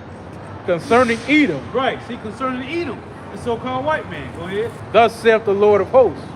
Is wisdom no more in Teman? Is wisdom no more in Teman? That's who came up. That's who created the atom bomb. Go ahead. Is counsel perished from the prudent? See, is counsel perished from the prudent? Go ahead. Is their wisdom vanished? Yeah. And the answer is yes. Yes. Because their job was to create the missiles and no further than that. To create the space station. Because in Amos 9, the Lord said they're going to try to hide in the sky. Right? They got a mountain carved out with 30 million seeds. It's called the Ark. They showed you in the movie 2012. They showed you in the movie. They got all that, so they can go high into the mountains. It's called, in Amos 9, it's called the top of Carmel, right? Carmel, which is mountains. They're gonna try to hide in the water, in the ocean. So they create these things called sub-yachts, billion-dollar sub-yachts. So the Lord set them up so they can try to hide. But that's gonna be the elites. And where they're gonna hide is gonna be their prison until the destruction happens. So read that again. Concerning Edom, thus saith the Lord of hosts, is wisdom no more in Teman? Nope. Is counsel perished from the prudent? Yep. Is their wisdom vanished? Yep. Flee ye, turn back, dwell deep, O inhabitants of the Don. See, he said, flee ye, turn back, hide deep. Because after their wisdom gone, what's left? You just walk around in a circle. You don't know. Yeah, I started, what does Scripture say? I started looking for destruction. Right. It says, for I will bring the calamity of Esau upon him. Right, see, he's creating a system for his own calamity, man. Go ahead. The time that I will visit him, if grape gatherers come unto thee. Yeah. Now go to 1 Corinthians 1:19. And the Lord making the point, he's destroying the wisdom of the wise men. That's why he say he has a controversy with the inhabitants of the land. That's those that control the resources, man. You got it. 1 Corinthians 1:19. For it is written, I will destroy the wisdom of the wise. Right. So this is Paul reiterating what Isaiah said in Isaiah 29. One more time. For it is written, I will destroy the wisdom of the wise. For it is written. That's Isaiah 29. And one in Jeremiah. Go ahead. Both of them. Both of them. It says, and will bring to nothing the understanding of the prudent. See, who's the prudent today? The so-called white man. He's the prudent. The Lord is destroying all that, man. Their wisdom was just to create the missiles, man. They say the and the same Lord thing. took it away. Huh? They say the same thing in Obadiah. Same thing. Get that one. But see, we understand now. That's why Asaph said in Psalm 73, until I went into the sanctuary of the Lord, then understand how that latter end. That latter end is create the missile, first break the atom bomb, test it. It work good? Yeah, Lord. Okay, split it. Now you got new capability. Test them out. They working? Yeah, but they don't go farther. Lord hit them with a test it down. Oh yeah, it go a little further. Yeah. Now it's intercontinental. Right. Now they don't have to leave and have kamikaze bombers. Right, it get propelled now. Yeah, you don't gotta drop it out of B-29. No, it can fly by itself now. Yep. now return to your former estate. Right, now return to your, right, that's it. It shows you that Esau is of the heritage of Cain. Cain is a weapon. Yep. You know, Esau's specialty is death. He ain't give you better water. He ain't give you better quality food. All he gave you literally was better weapons. Better weapons. That's Two-ball. Two-ball came. Two-ball. Read that. This is Obadiah. I'm going to hit verse 6 and then hit verse 8. It says, how are the things of Esau searched out? Right. How are his hidden things sought up? Through the Holy Spirit, man. The Lord giving the Holy Spirit to the men. That's why I tell you in Proverbs that it's the glory of kings to search out a matter, man. So the Lord gave us the wisdom, knowledge, and understanding to search out the matter. And the matter is, which is the problem with the so-called white man. Right, this nigga gave us this nigga created better weapons and gave us GMO food. What? You want to upgrade your Glock? You want to get you a better scope for your rifle? A lot of attachments. But try to go get you some good food. Right. Where it's at? Get you some nutrients. Right. And that's why the scriptures talk about shameful spewing on his glory. Yeah. Because what he's painted as glory has really just been exploitation. With a well-organized exploitation and destruction. He's never really did nations of faith. Right. He's really just abused them and changed the narrative. So my Whole Foods got organic. Whole Foods don't got no damn organic food. They lied to you. That's all They lied to you, chemical. man. Chemical warfare. Ain't no damn organic food in America, man. You people is crazy. And it ain't getting better. Because even with the organic food, they have to put so much pesticides on it right. just to keep it growing over here that you're still gonna get the cancer-causing agents. You're not getting around it. But the Lord said, you shall eat your defiled meat. Now, I don't mean you just do donuts in the rental and go crazy, but it's just an understanding that we ultimately need mercy to be delivered from this man. Because this man done touched everything. He's defiled everything. That's why I say the great gathering. He's trying to put his hand on everything in the earth, man. That's what the Lord said. Also, it said in Amos 7, it said, your wife shall be a harlot in the city, your sons and daughters shall die by the sword. It say, and you shall die in a polluted land. And this land is polluted. And you shall go forth of captivity out of your city. This land is polluted. And the Lord gave us the ability to understand that and see it. Guys like Scott Ritter, Alex Jones, they can talk about certain things that happen in this society, but they can't tell you how it relates to the Lord. Right. They can't tell you how it relates to prophecy. They can't tell you where this is headed. What's the solution? And the solution is the Lord's going to establish one that's profitable, which is Yahweh Shai. You should have a nation where people don't have access to necessities. They got to pay for everything because the greed of these people have just destroyed the planet. I was looking this up this past week. Monsanto and Bayer had a merger. Now Monsanto is the one that puts the pesticides on the foods. Bayer is the one that releases the medications for the cancer that the pesticides cause. They said it's killed you. Hey. So the same company that will give you the medication if you catch cancer is merged with the ones that spray the cancer-causing agents. They merged, and this government allowed that because somebody got paid off. Everybody got paid the right amount of money for this type of shit to happen. You know how wicked you got to be to capitalize on people's death from start to finish? This ain't misinformation. This is in the news. Yeah. Right. In the news. Says, shall I not in that day, saith the Lord, even destroy the wise men out of Edom, Right. and understanding out of the mount of Esau? Because they'll call these people wise. Yeah. How are they wise and people don't have access to clean water and actual food? How are they the wise? And the quality of human life hasn't got better. You live longer, but your actual quality of life is not better. Sure. And we talking about the planet. Because Esau, there's no way you can go where his influence isn't present. But the planet overall hasn't gotten better.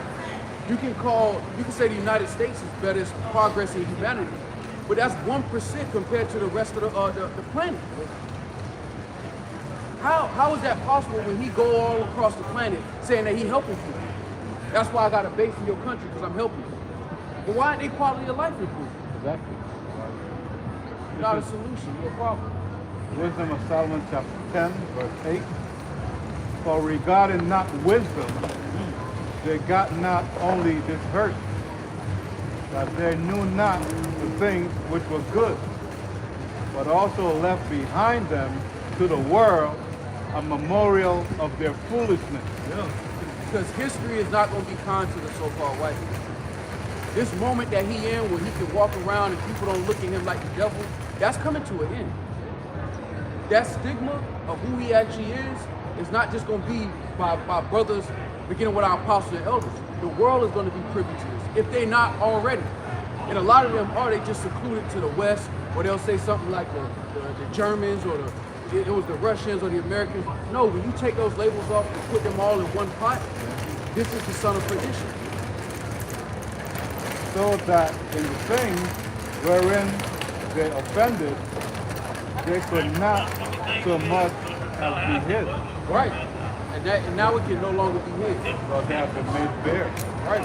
That narrative of being a beacon of progress is coming to an end.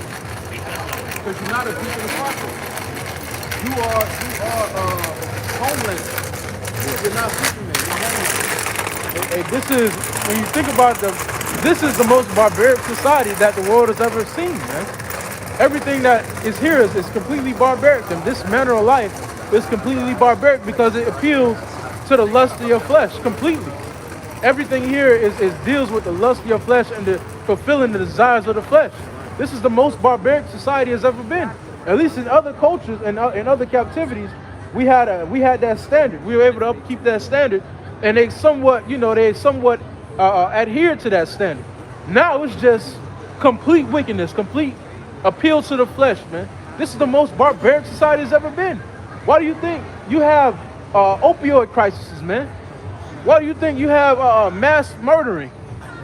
It seems like every single month it's another mass murderer. Why is this? Because this society is completely barbaric. It's like the wild, wild west. And on top of that, like the brother was saying, even though you have a longer life, they've increased the longevity of life. That's like a curse. If you live to be 90 years old in this day and age, that's a damn curse, man. Because 9 times out of 10, you're going to be working till you're 75, and then your kids ain't going to be able to take care of you. You're just going to live you're going to have a poor quality of life, man. At least in the ancient world, if you die young, at 40 years old, you had a good quality of life. Nowadays, you live a long life, and you have a piss poor quality of life, man. You have a heritage. Jake don't even understand that you don't have an inheritance. It's not natural for you to be born into a world where you have nothing from your previous generation. Some Jakes don't even have a watch. Like, what? You have a ring from your daddy? You have a ring from your great-grand? Jake just started in this world in the negative, and that's not natural. But it's because of how Esau has dealt with the resources of the planet. And that has to be removed, and that's why he's going to be removed. And prophecy tells us how close we are to it. Right. And we can see on the so-called New Year's Eve, look at all of the things that happen within the states. From New Orleans to all of these so-called random shootings. This is the Lord gearing up for a judgment on this place. Yep. And like it says in Sirach, the 10th chapter, around the 4th verse, like it says in Sirach, the 10th chapter, man, this guy, he's unfit to rule. He's unfit to rule. He's an unjust king. He's barbaric. China, they got diseases, outbreaks starting to happen. We know Esau's dealing with that too. Or he's behind that too, because he's trying to, he's trying to gear up for a C-19 campaign part 2. With those with the pestilence. It's on.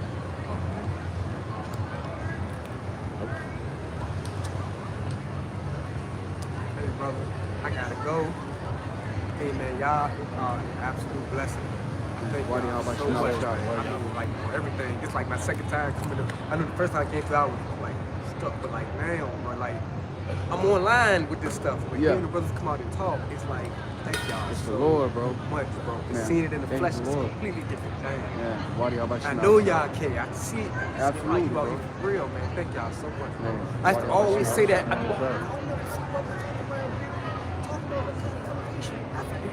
always see y'all together. Yeah. I seen I was in Atlanta, but come on, y'all. How I can say it. I ain't got the words for it. I kind of tears back a little bit. Thank y'all so much. We almost out of here. Y'all know what that means. Man, we almost out of here, bro. Thank you so much. Thank you. That's what we're doing for, really. This ain't about Esau. It's about the Lord bringing the family back together. Right. The Lord bringing our family back together. Our family that took a L, man. The Lord is giving us that good news. He's saying, look, that shit y'all going through is almost over. The Lord forcing us to think bigger. Now we thinking on a nation level, not just, damn, I want a big ass crib. Nah, the Lord got us looking at the condition of our people. And this is the comfort that we have, that the Lord's going to revive us as in the days of old, but even better. Yeah, this is that liberty that we preaching to the captives, man. Right. That liberty in Yahweh Shai. Like it says in 1 Thessalonians, come rest with us. Right. And this is where your soul will receive a little rest from this hellish captivity, man. Your soul receives that comfort. As the spirit of Yahweh Shai comes and sups and rests with you, man. Understanding that this isn't a permanent condition. These things, although there is destruction coming, as the title suggests, there's also a deliverance coming as well for those who trust and believe in Yahweh Shai. Let me read this. This is Psalms 85:1. Yahweh, thou hast been favorable unto thy land, which it starts with us first. We are the Israelites. when Jacob, whose name was changed to Israel, right? When he went into that land, it was called the land of Canaan. When we went into the land, it was called the land of Israel. So Israel is the people before it's the place.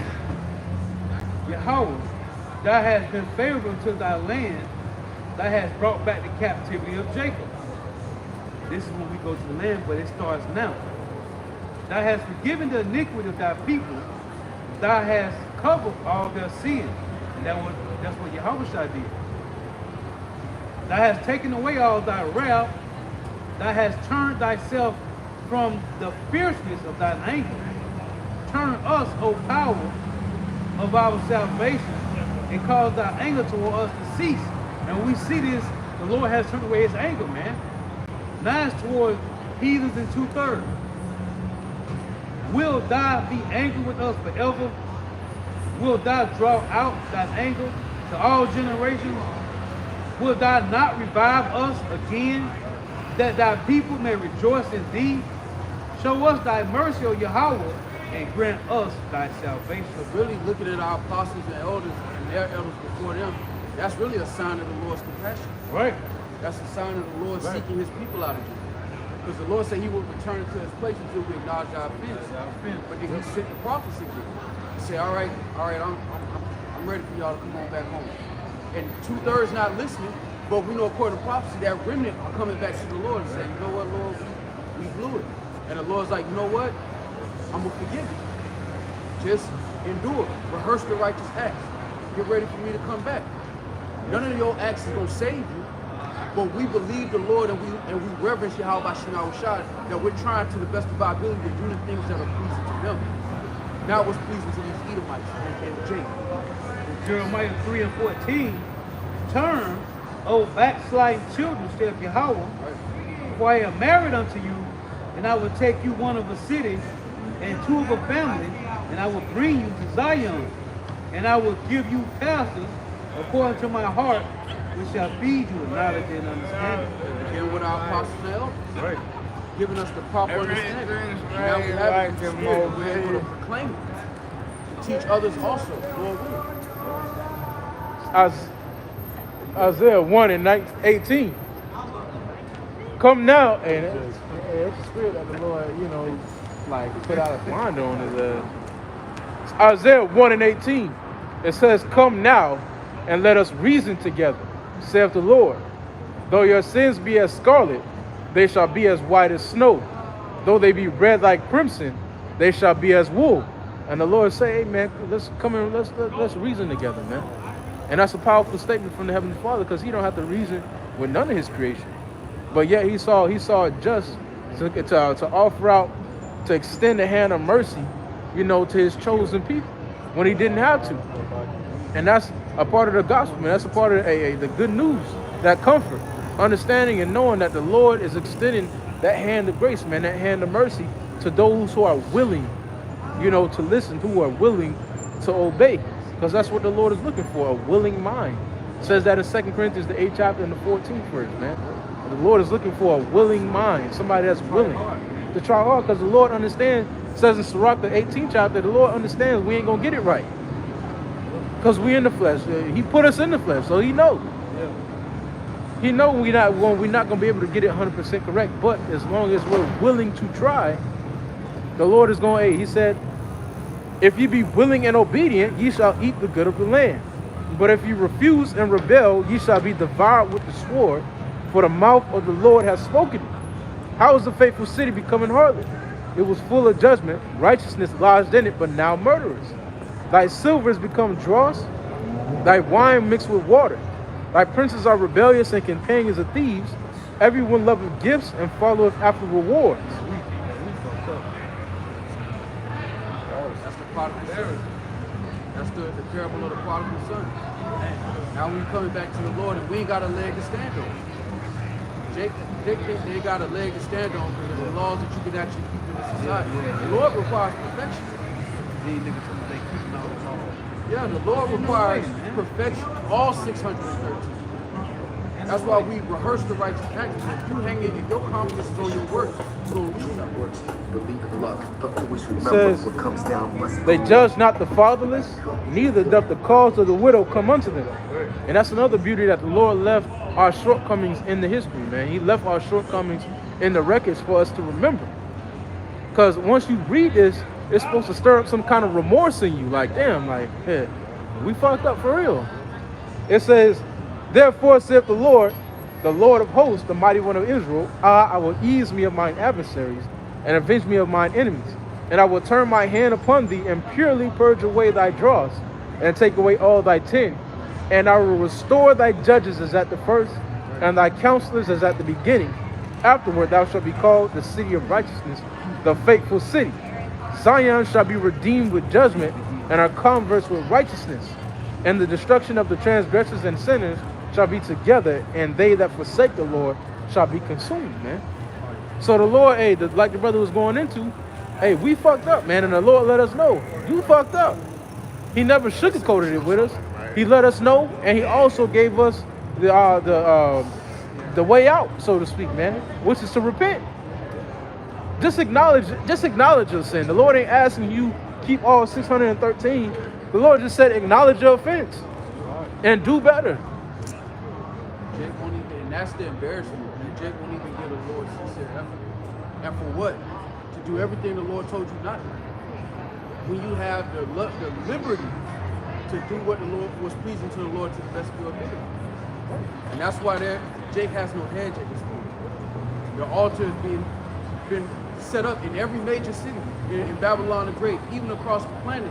You have altars set up, and Jake is refusing the mercy of the Lord. Ezekiel 33 and 30. Also, thou son of man, the children of thy people still are talking against thee by the walls and in the doors of the houses, and speak one to another, everyone to his brother, saying, come, I pray you, and hear what is the word that cometh forth from the Lord. And they come unto thee as the people cometh, and they sit before thee as my people, and they hear thy words, but they will not do them. Right. That's the same spirit our people are in today, a very playful spirit. You have always had the majority of our people who always saw it fit to play with the grace of the Lord, man. But it's going to go on to say what's going to happen. For with their mouth they show much love, but their heart goeth after their covetousness. And lo, thou art unto them as a very lovely song of one that hath a pleasant voice, and can play well on an instrument. For they hear thy words, but they do them not. Right, yeah. I got it. This Malachi 3 and 13. Your words have been stout against me, saith the Lord. Yet ye say, what have we spoken so much against thee? Ye have said it is vain to serve the Most High. And that's why 2/3 of our people have to be put to death, because they've lost all sense of duty. They've lost all sense of loyalty to Yahweh B'Shem Yahushua. So instead of the Lord forbearing them, the Lord is just going to put them out of their misery. Because like it says in Matthew, the 5th chapter, they're just salt without, they've lost their savor. They're good for nothing but to be trodden under the foot of men. Yep. This is now back that precept in that Ezekiel 33. They say, they said you can play well. They said you can play well on the instrument, right? This is Matthew 11:16. For whereunto shall I liken this generation? It is like unto children in the market, and calling unto their fellows, and saying, we have piped unto you, and ye have not danced.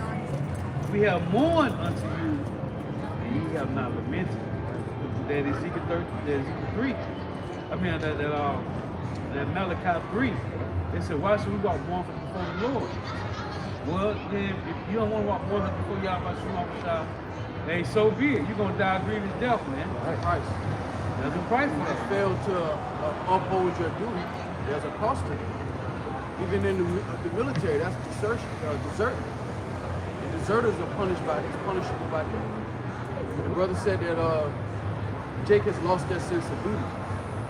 Jake don't view themselves as a nation of people under Yahweh Shema Shah. And that's why I said dog eat dog girl. And Jake is focused on building their own sealed houses. Jake is I'm a family man, I'm trying to build my own. You know, I ain't with the so-called white man, but I ain't with y'all either. Some of the stuff y'all say I agree with, but I'm just trying to raise my family. I ain't trying to that's you raising your sealed house while we're in the middle of a war. And you decide not to fight while we on the battlefield. And you focused on building your own house while the house of the Lord lay waste. That's a lack of duty. Well, once you reach that mindset to where it's vain to serve the Lord, there's no more use for you, man. There's no more use. You can return from that mindset. Some brothers have returned from that mindset. But once you reach that mindset, like it read in Malachi, the 3rd chapter, it's vain to serve the Lord. There's no more purpose for you anymore, man. The Lord is just going to put you to death. Isaiah 30:12 said they trust in oppression. And the verses and stay there wrong. So that's where they at, man. They can say, I ain't with y'all, I ain't with the so-called white man, but bitch, you trust in oppression. That's what that is.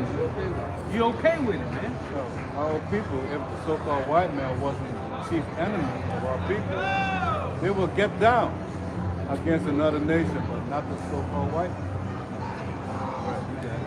This is Ezekiel 34, starting at 1.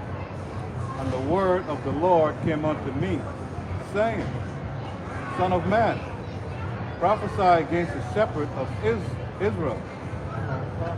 Right? Prophesy and say unto them, Thus saith the Lord God unto the shepherds, Woe be to the shepherd of Israel that do feed themselves, should not the shepherds feed the flock? And that's what's going on with our people. You know, everyone's for his own belly. Everyone is to preserve their position in this so-called society. Right. That's why we had a Jake that said that he didn't want to be out here because his boss might see him. Right. So he cared more about his livelihood than serving the Lord. And the scriptures talk about enduring hardness as a good soldier. Soldiers, when they in the war, they're in the war. They're in the midst of the war. They may have a little flute that they play. When they after dinner, they may have little poems that they, you know, they sitting by the fire after the battle, and they having a little wine, and they writing their poem, or they write one of them letters. But the next day they wake up and they grab their weapon and they start marching forward. And the Lord's telling us to do that in the spirit. Because again, it's not just about knowing you're an Israelite, it's also about understanding the times that we're in. And Jake has lost that sense of duty of fighting for something that's bigger than your house. Something that's bigger than you. Something that's bigger than your ego. Jake has lost that. I was telling the brother on the way here, I saw a video on X with a Russian and a Ukrainian that got into a knife fight on the battlefield. They got into a knife fight on the battlefield, and the Russian killed the Ukrainian dude, and he said, you know what, let me die. He gave up after the fight. He was like, look, let me die peacefully. Let me say goodbye to my mom. And the dude said, you know what, I got you. It was like having this exchange, but they understood that this was warfare. They didn't say, why did you do that to me? Jake walking around the earth oblivious to what's happening in the earth. We're in a real fight. So it makes sense when the Lord said, endure hardness as a good soldier. Yeah, you got certain shit going on in the world that you got to take care of. You can't neglect your responsibilities. But at the same time, there is an objective that we have to fight for through the Spirit. There's something we pushing towards through the Spirit. And if I can add on to that too, and the video was 8 minutes. They were struggling for 8 minutes. And spiritually, it shows you got to fight for your life, man. Yeah. We all literally fighting for our life to the very last breath. That's why the Lord said in Sirach 4:28, strive for the Lord until death, and the Lord shall strive for thee, man. And the Lord shall fight for thee. Right, ye that endure to the end. You gotta fight the full fight. And he didn't give up, because when you go into the video, he was done. Like he got poked up, he was bleeding out, he was done. He fought to the very last inkling until he couldn't fight no more, man. And that's what it says in Ephesians the 6th chapter. It says, having done all to stand. You know? And then when you look at that, when you watch that shit, the guy gave him respect. He was like, "You a better fight. You were just a better fighter than me." As he was dying, he's telling this guy, "You were just a better fighter than me." And the guy was humble. He was like, "Nah, I wasn't better. You was better," even though he killed him. So there was this like mutual respect. That's what's happening in the earth right now. That's what's happening in the earth right now. While Jacob is oblivious to these things. That's why the Lord sent the prophets to remind Jacob of the time that we in. This ain't just about being an Israelite and having a bunch of big festivals. There's something that's happening in the earth according to the will of the Lord. Hey, make it on that in that video. Ecclesiastes 4 and 28. And then when you listen to the audio, they were struggling, they was fighting. He was screaming, calling for help. And the dude that killed him was smaller than him.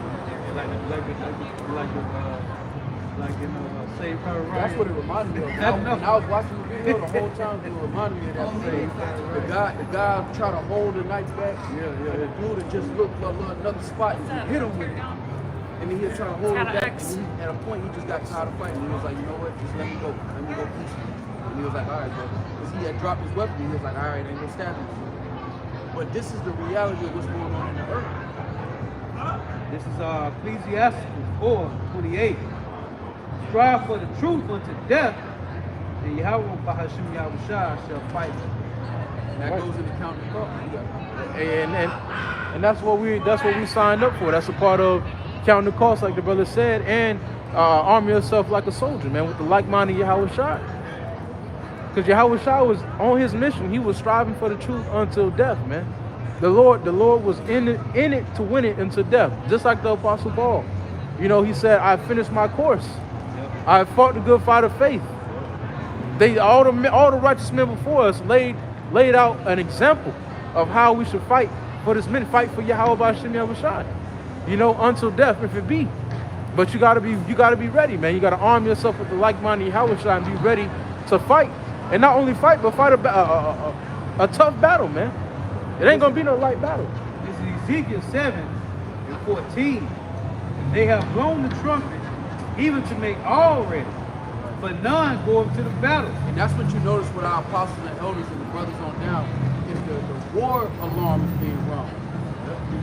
When it comes to the apostles and elders and brothers on down concerning prophecy, that there's a constant reminder of the time that we live in, not just relishing in the fact that we Israelites, but understanding, look, this is going on right here. This is going on in this situation.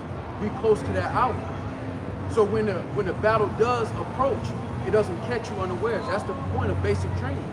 So when you're in a live situation, remember your training. That's what the Lord got brothers going through certain situations. So when shit hit the fan, you can remember your training. When C-19 happened, brothers were ecstatic. Losing jobs, didn't know how they was gonna make shit. We didn't know how we was gonna make certain shit work and didn't give a fuck. Because we knew we close to salvation. The Lord ain't gonna leave us here.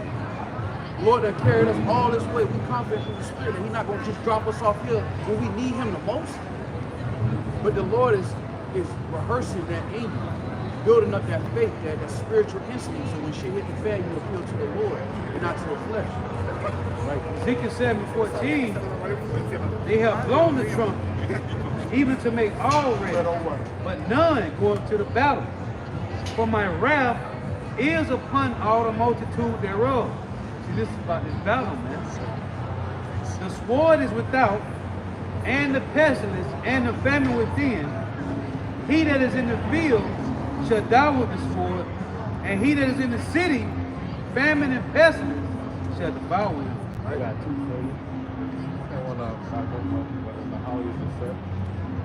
This is Ecclesiastes 14 and 2. Blessed is he whose conscience has not condemned him, and who is not fallen from the hope in the Lord. Yeah, because if your conscience condemned and your hope is falling, you're going to give up. You're going to give up. And a lot of that goes into you thinking that you got it. You thinking that your works or whatever you was doing justified you. So when you slip up, you feel like all is lost. But if your confidence is in Yahweh Shah and not in what you think you're doing right, then when you fall, you're going to get back up and go back to the Lord. That's why Yahweh's sacrifice is so important. So that when you fall, you can get your ass back up. If we in a real war, you had a bad day, but you survived. But you go quick, you're still in the trenches. You just not gonna go out to the war. You just gonna sleep in the dugout. Where everybody else picking up their weapon and keep walking, and you just in the corner. Just we all still got uniforms on. We all still got weapons. You did something. You made a mistake on the battlefield, but you still in the fight, and now you don't want to fight. That's because your conscience is convinced. And for what cause? When the Lord said all will fall short. But it's meant for us to get up. How shines the training wheels on our bicycle. When we veer, Lord willing, the Lord catches, boom. The word, boom, get up. But if you just stop moving, you will be your own fight. That's why the Lord didn't say we was going to be perfect concerning the works of the law. He said, endure. Endure. If your sincerity is and your journey get you a C+, that's salvation. You didn't stop. You kept pushing.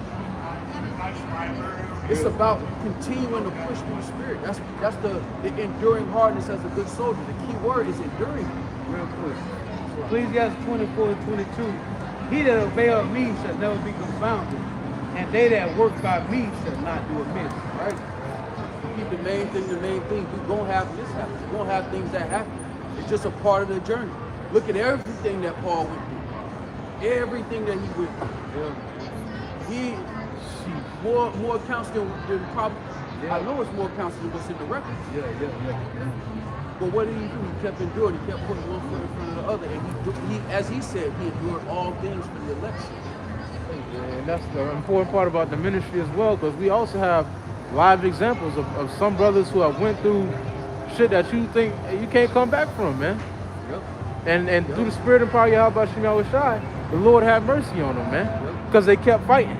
They didn't give up. They kept the main thing. They kept fighting, and the Lord had mercy on them again, man. Think about Peter denying the Lord when he did him the most. Like that pure fear that just overwhelmed him to a point of denying the Lord 3 times. Most men can't come back from this. Most men would have nightmares about how they dropped the ball on the Lord, and that would just condemn most men. But the Lord gave Peter the spirit to deal with that, and it became a driving force for him to produce more fruit. But if he can recover from that through the spirit, that gives us great hope. The sure mercies of King David. Right. You went through all the King David committed adultery and tried to cover it up with murder. This is the king of Israel. This ain't just this is the main. Most men wouldn't be able to come back from that. Even living through that is harder than just getting put to death. Because everybody know what you did. When you go in their rooms, everybody like, and the Lord dealing with them. But you know how niggas is in general. So they had to be the same way. Every judgment that came upon them, they're like, yeah, that's what you did.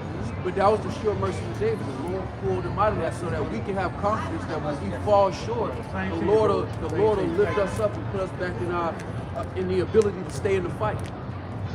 That's the sure mercy of David that we lean on, that we confident, not in a way where we do donuts in a rental, but if we make a mistake through the spirit, if we fall short, because we all fall short. You can't keep the laws perfect.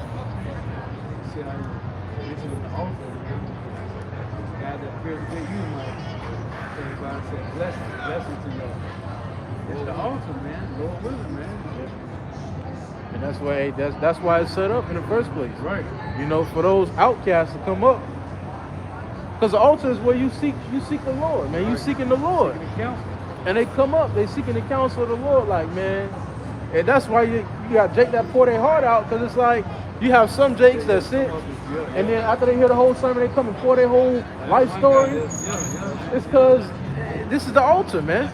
This is where the Lord is. The Lord is in the midst, like your brother mentioned earlier in the lesson, man. The Lord is in the midst. The older guy, he came on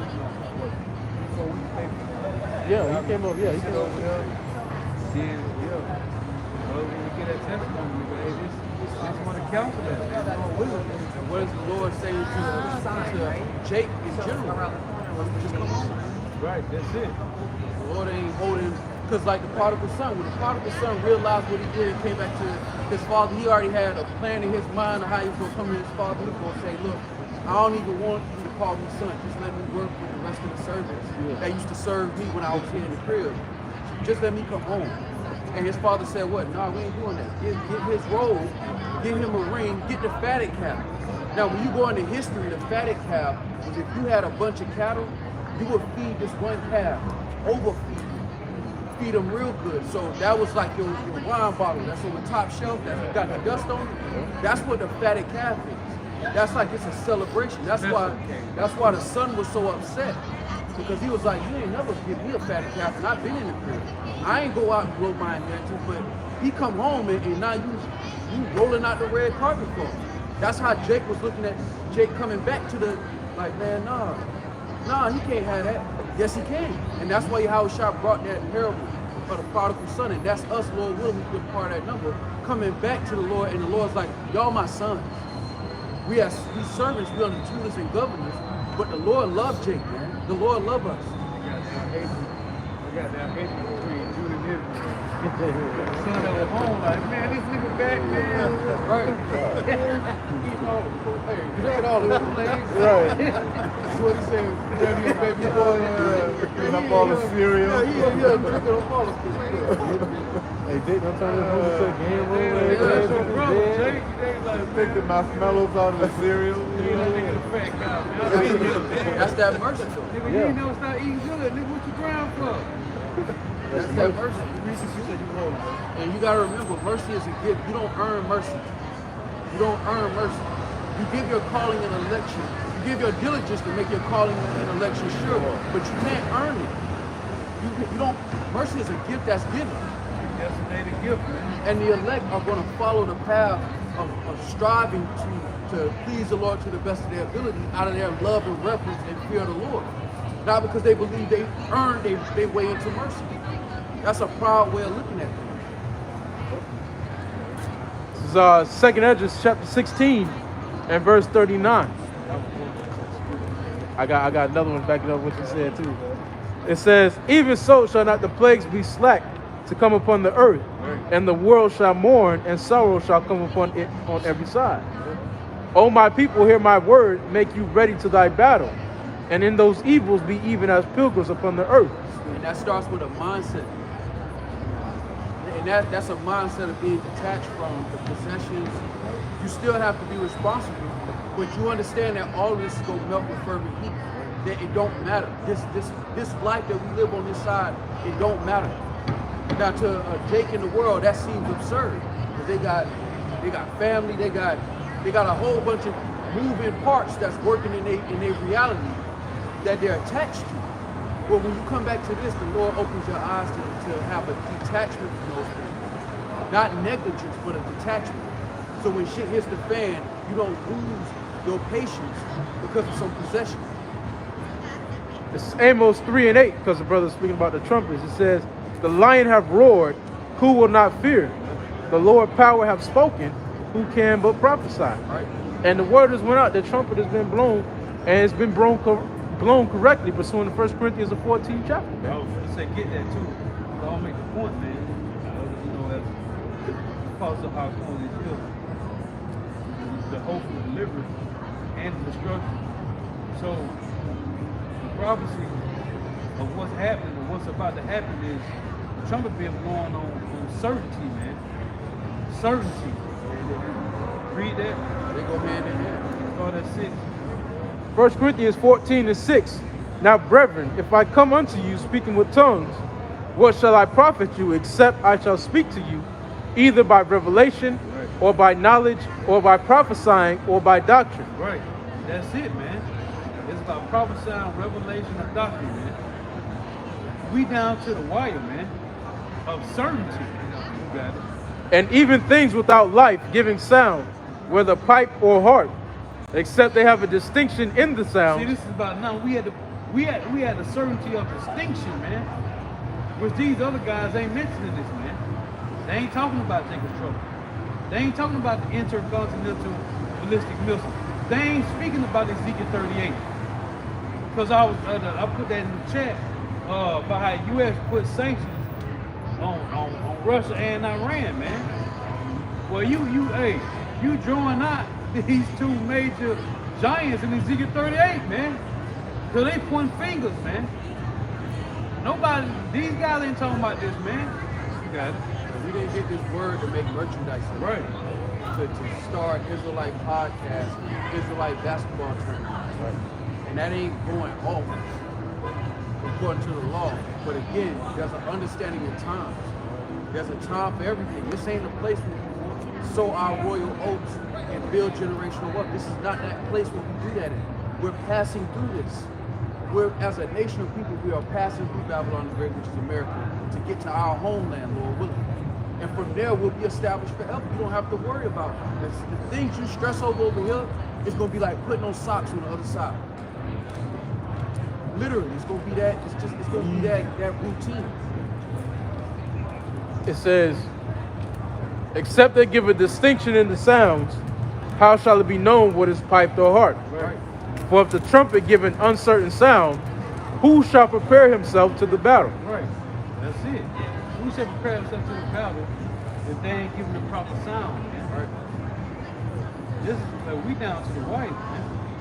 And it's you can tell it's coming down even closer to the wire with what just happened in New Orleans, man.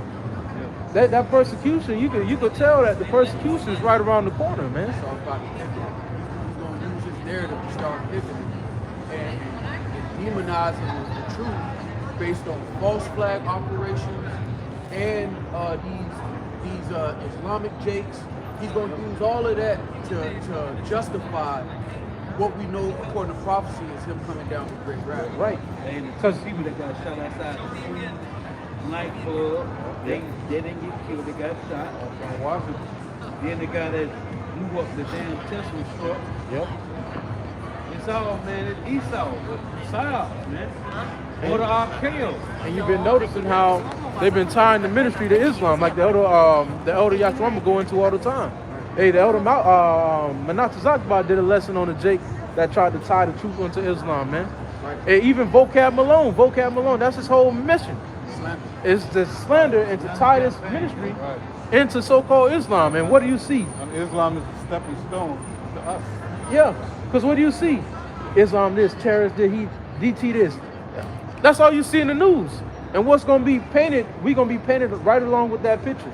And it don't matter if you GMS, IUIC, your ass going to get tied into it as an Israelite. Because you got to remember, what 9/11 did was it justified in the eyes of the world Esau's persecution and Ishmael.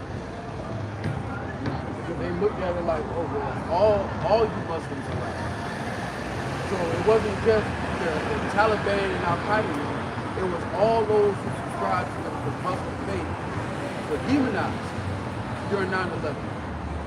Now we know the legacy and what really happened with 9/11, but it justified what Esau did to Muslims. So Esau, we know this is his track record. The scripture said we're not ignorant of his devices. Right. We know that he's putting these things down to pivot. And that's according to prophecy. It's not in his mind. It's according to the mind of the Lord. That's a part of this, as we get into Jacob's trouble, that's a part of it. He's going to use his media as a last push to pivot the narrative from Islamic jakes to Israel. And you can see the look. All the jakes that are on the news, they have beards, a certain look. Beards. Oh, and so one of the victims in the New Orleans attack, they auntie, the young girl, the one that just graduated. Yep, I seen it. Yeah. Her auntie was on TV.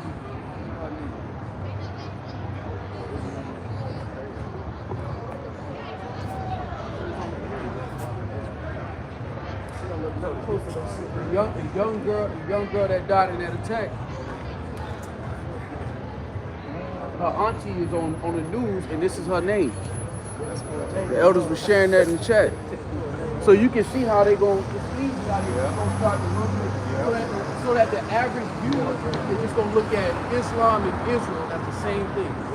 It's just going to be, they're not going to make a distinction, and they're not going to do their homework to see the distinction. They're just going to say, in their mind, Esau will put both together like that, and they're going to say, oh, okay. Because imagine somebody watching that on mute.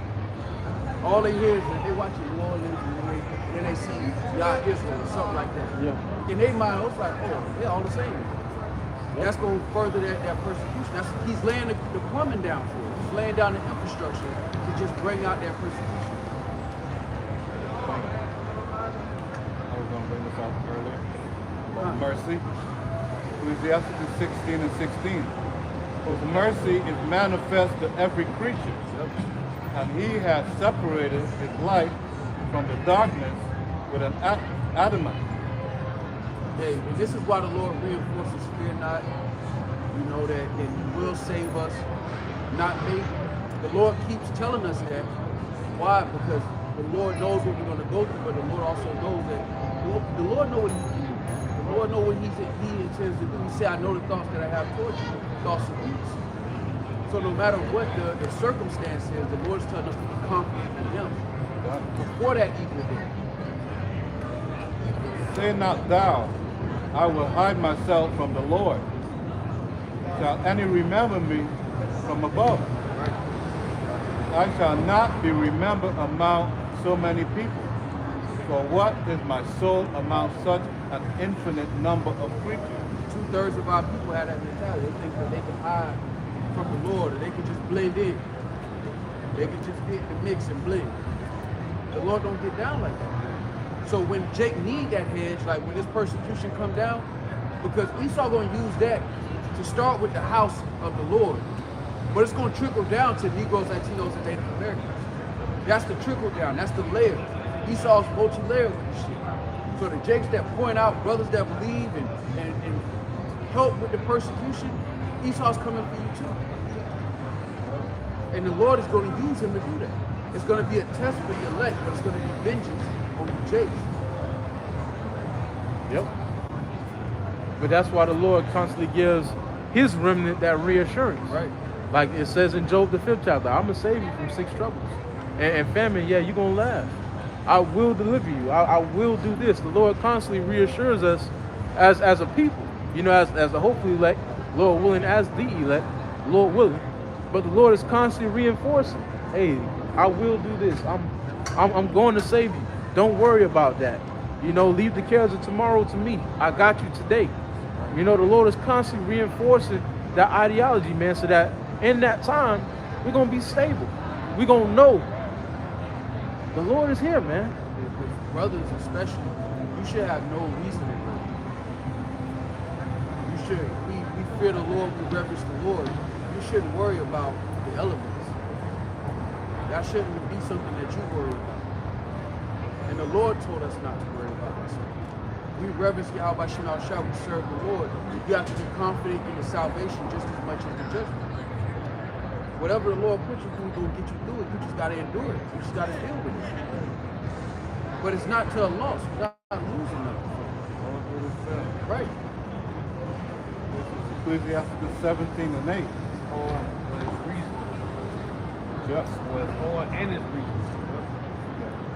He set his eyes upon their hearts, that he might show them the greatness of his works. The Lord want to show us this. The creation, the deep, you know, the beyond, the mysteries, the treasures of darkness. The Lord is looking forward to showing us these things. He ain't showing Esau. He's not giving it to Esau. But he's looking forward to showing his people. Hey, and if I can say this too, that's that Acts 14 and 22, what the brother just mentioned. You know, it's hard, but it's fair. You know, that's the Acts 14 and 22. You know, exhorting that through much tribulation we shall enter into the kingdom. That's another part of the understanding. It's gonna come through toiling. That's why the Lord said, "He that shall endure to the end." You know, you look at Yahweh Shai, his journey was the same thing. He went through much tribulation to enter into the right hand of the Father, man. Hey, the Apostle Paul went through much tribulation to receive his crown. Much tribulation. Some of the apostles was hung upside down. Peter was hung upside down. John the Revelator was exiled to an island, man. He was exiled to an island by he on the island by himself till you die. those are grievous judgments, but they withstood, man. They endured to the end. And through that much tribulation, they entered into their rest. And we seek after rest. We are restless in this society, man. We are restless without Yahushua. And to understand, in order to receive rest, we have to go through much tribulation. Ecclesiastes 17 and 9. And even 2/3, as much as they think they got it, they have something out here too. They got a bunch of distractions. But eventually he gonna stop giving you niggas them perks. Watch that. Lord gonna take them Xanax and them perks right off the street. Right? All that Addy, all that, right out the window. That Molly water, all that shit. You got to deal with your reality. He said, we ain't never seen this on JTTV. Yeah. He gives them to glory in his marvelous acts forever, that they might declare his works with understanding, and the elect shall praise his holy name. Right.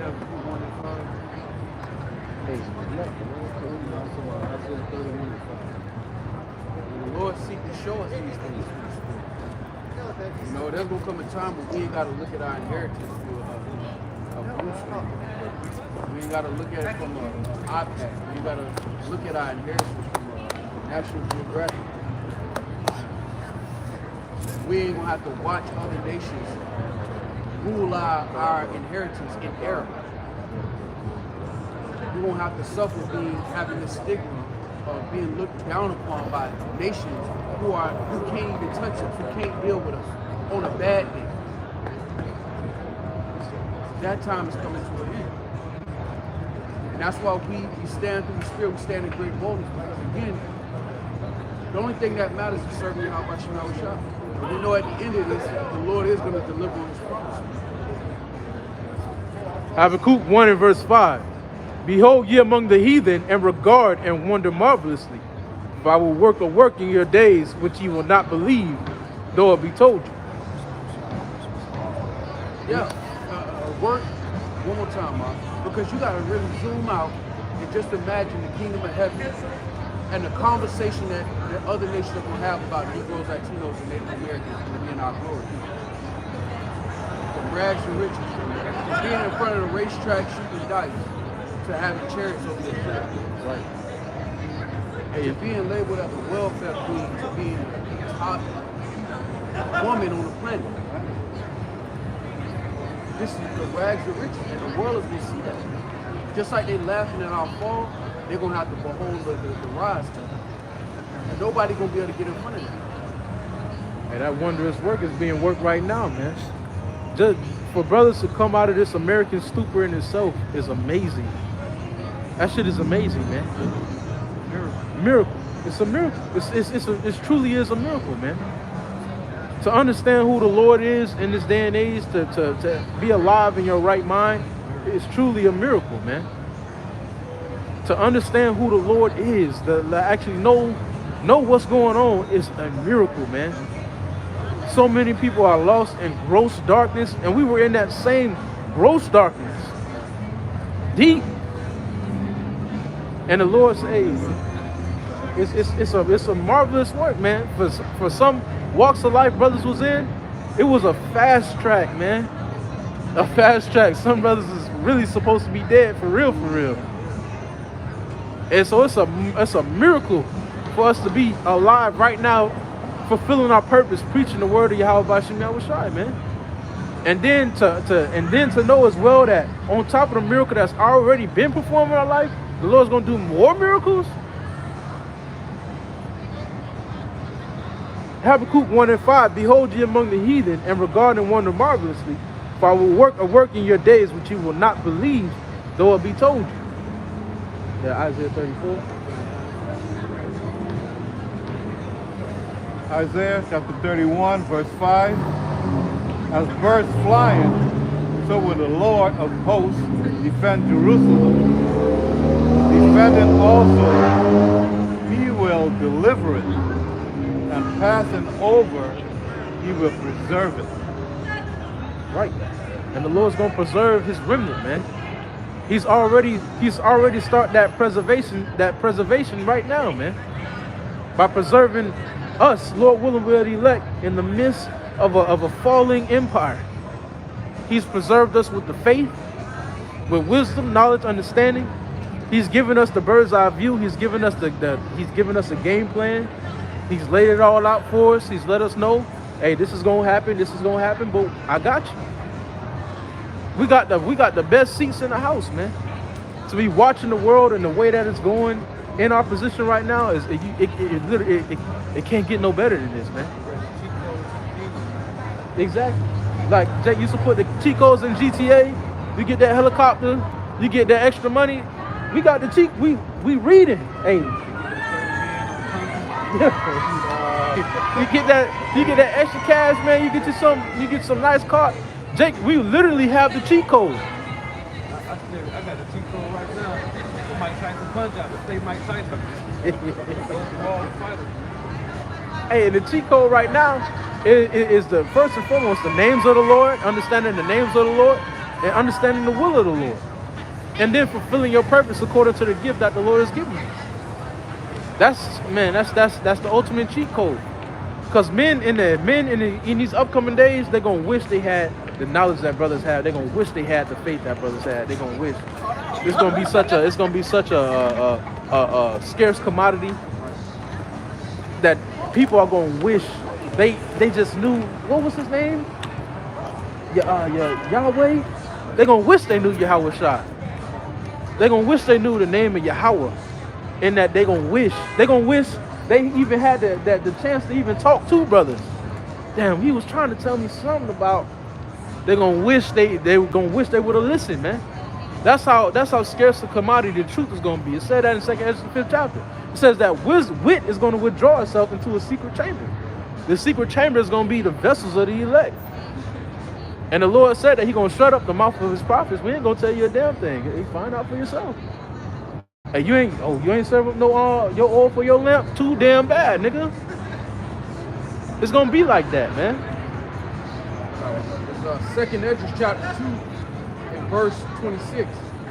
As for the servants whom I have given thee, there shall not one of them perish, for I will require them from among thy number.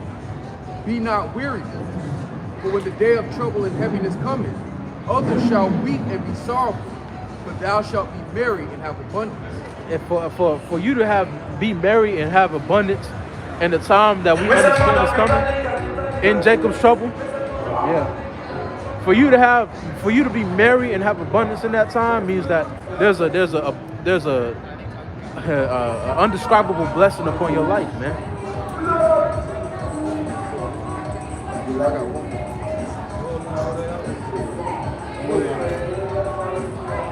This is Isaiah 14:3. And it shall come to pass in that day that the Lord shall give thee rest from thy sorrows and from thy fear and from the hard bondage wherein thou was made to serve. That rest ain't gonna come by you laying on your ass, man. You gotta fight for that rest. Right, against the evildoer. Rest ain't gonna come to you just sitting behind on your talent. You gotta fight for that, man. Just like our forefathers. You ain't no better than Yahweh Shai. You ain't no better than the Apostle Paul or the Apostle Peter. You gotta fight for yours too, man. The Apostle Paul said, I have finished my course, man. Hey, somebody get one of the NLT. He said that. Hey, Yahweh Shai said, be of good cheer. I have overcame the world. Because they did they bid. They finished their course. They fought to the end. Without knowing. Which is even harder than the journey we got now. I thought, man, they didn't even know. It said that in Hebrews 11th chapter. They didn't even know.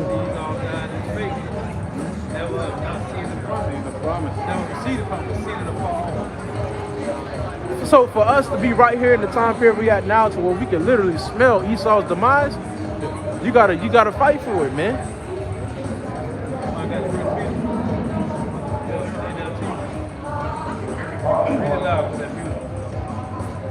1 Peter chapter 4, verse 1. So then, since Yahweh Shai suffered physical pain, you must arm yourselves with the same attitude he had and be ready to suffer too.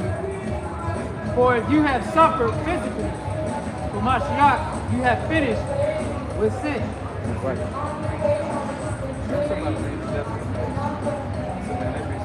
Yeah, dude, because we gotta, hey, the scripture say if we arm ourselves with that like-minded Yahushua, we gon', hey, it ain't no choice but to win. Yahushua is the author and the finisher of our faith.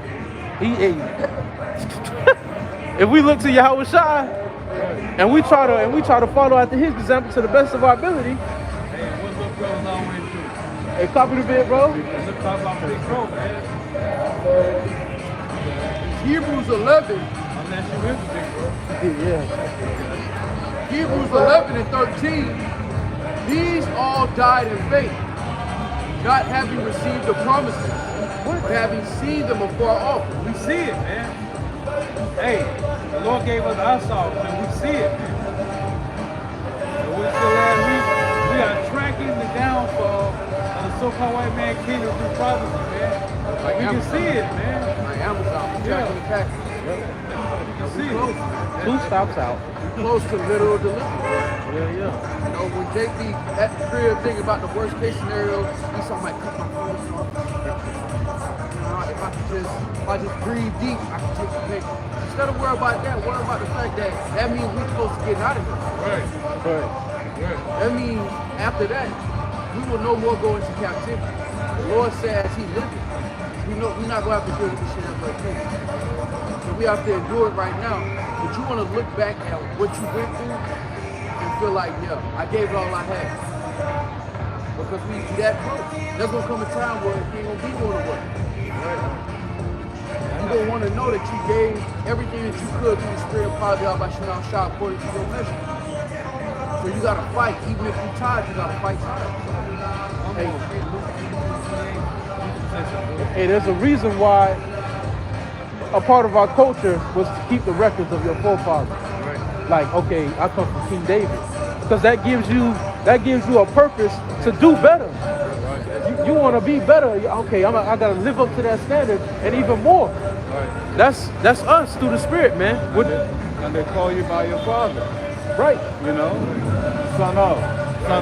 Right. You know, so you better not fumble that name. Right, because you have a sense of duty behind that. And you got to ask yourself, would your forefathers be proud of the man that you become? How should I be proud of the man that you become today? Well, Apostle Paul or whoever you come from, because some brothers may be descendants of King David, man. Will he be proud of the man that you become? We got rich heritage. We got big shoes to fill, man. And when niggas think that they come from niggas like Michael Jordan and Lil Wayne, that's the highest the bar is, that's a low fucking bar. That's why you got so many chicks that are just playing the game. They listen to their favorite rapper, NBA Youngboy. That's the bar for them. The bar is low as fuck. But if the people you look up to in your legacy is King David, Elijah, Elisha, King Solomon, Yahushua, if you have that lineage to live up to, it forces you to the spirit, Lord willing, to aspire to a different standard. We are abiding by a different standard through the spirit of power, Yahushua. And that's why the Lord separated you from your family, from friends, because the Lord is nourishing something in you that they don't have right now.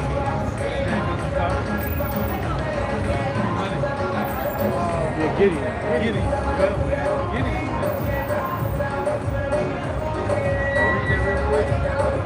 Luke 22:28. Ye are they which shall continue with me in my temptation. Going to temptation. This is about Yahushua, man. Go ahead and read it. Hey, but you gotta keep in mind, right? In the kingdom of heaven, Lord wouldn't be a part of that number. You are one of those elect men. They're not gonna ask you was you with your holy signs? No, you that one that stood so stiffly and not your whole family back on earth. Who you? Because you endured, because you stood so stiffly. That's why whatever measure you have in the spirit, continue to endure, man. You gotta continue to fight. Because the elect are going to be the fathers in the kingdom of heaven. And the stories that you tell your descendants, they don't love to hear them. If you are the elect, that means you're going to come down with the outside. And that New Jerusalem will come down. that campaign that took all the weapons and burned them. Who witnessed that? You did? Lord willing. Who can tell those kids about, hey, I was his tent was like, I was like 4 touchdowns from outside. You know, we was out there, the Lord sent us off, we'll fly, we hit the Pacific Ocean, I grabbed one of the rock chops. I was like, boom. You know, I did get animated. They brought the SWAT team in, I'm like, I went down to the pit and I kicked that metal door open. whoa, we have a lot to look forward to, we just gotta get through this part. Jake is telling the story. So boom. Yeah. So boom. Check this out. So It'd be like this. yeah. And I appoint unto you a king. Ye are they which have continued with me in my temptations.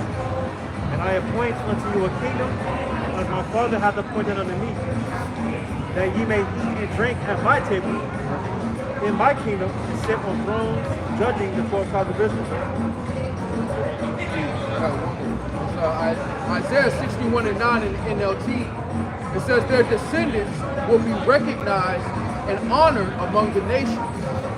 Everyone will realize that they are a people the Lord has blessed. That's the whole family. Revelation 3:10. Because thou hast kept the word of my patience, I also will keep thee from the hour of temptation, which shall come upon all the world to try them that dwell upon the earth. Behold, I come quickly. Hold that fast as thou hast, that no man take thy crown. So with that, we want to give all praise, honor, and glory. Double honor to our apostles and elders, the great millstone who rule well. Grace and peace to you, elect around the 4 winds, believing and pushing this truth in all sincerity. May the blessing of election be upon your houses. Shalom. Shalom. About the ball.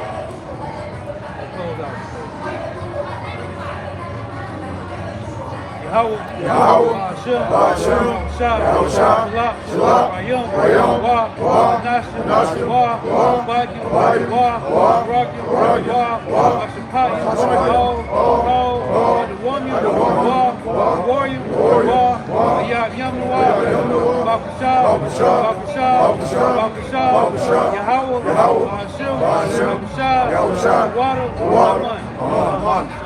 Shalom.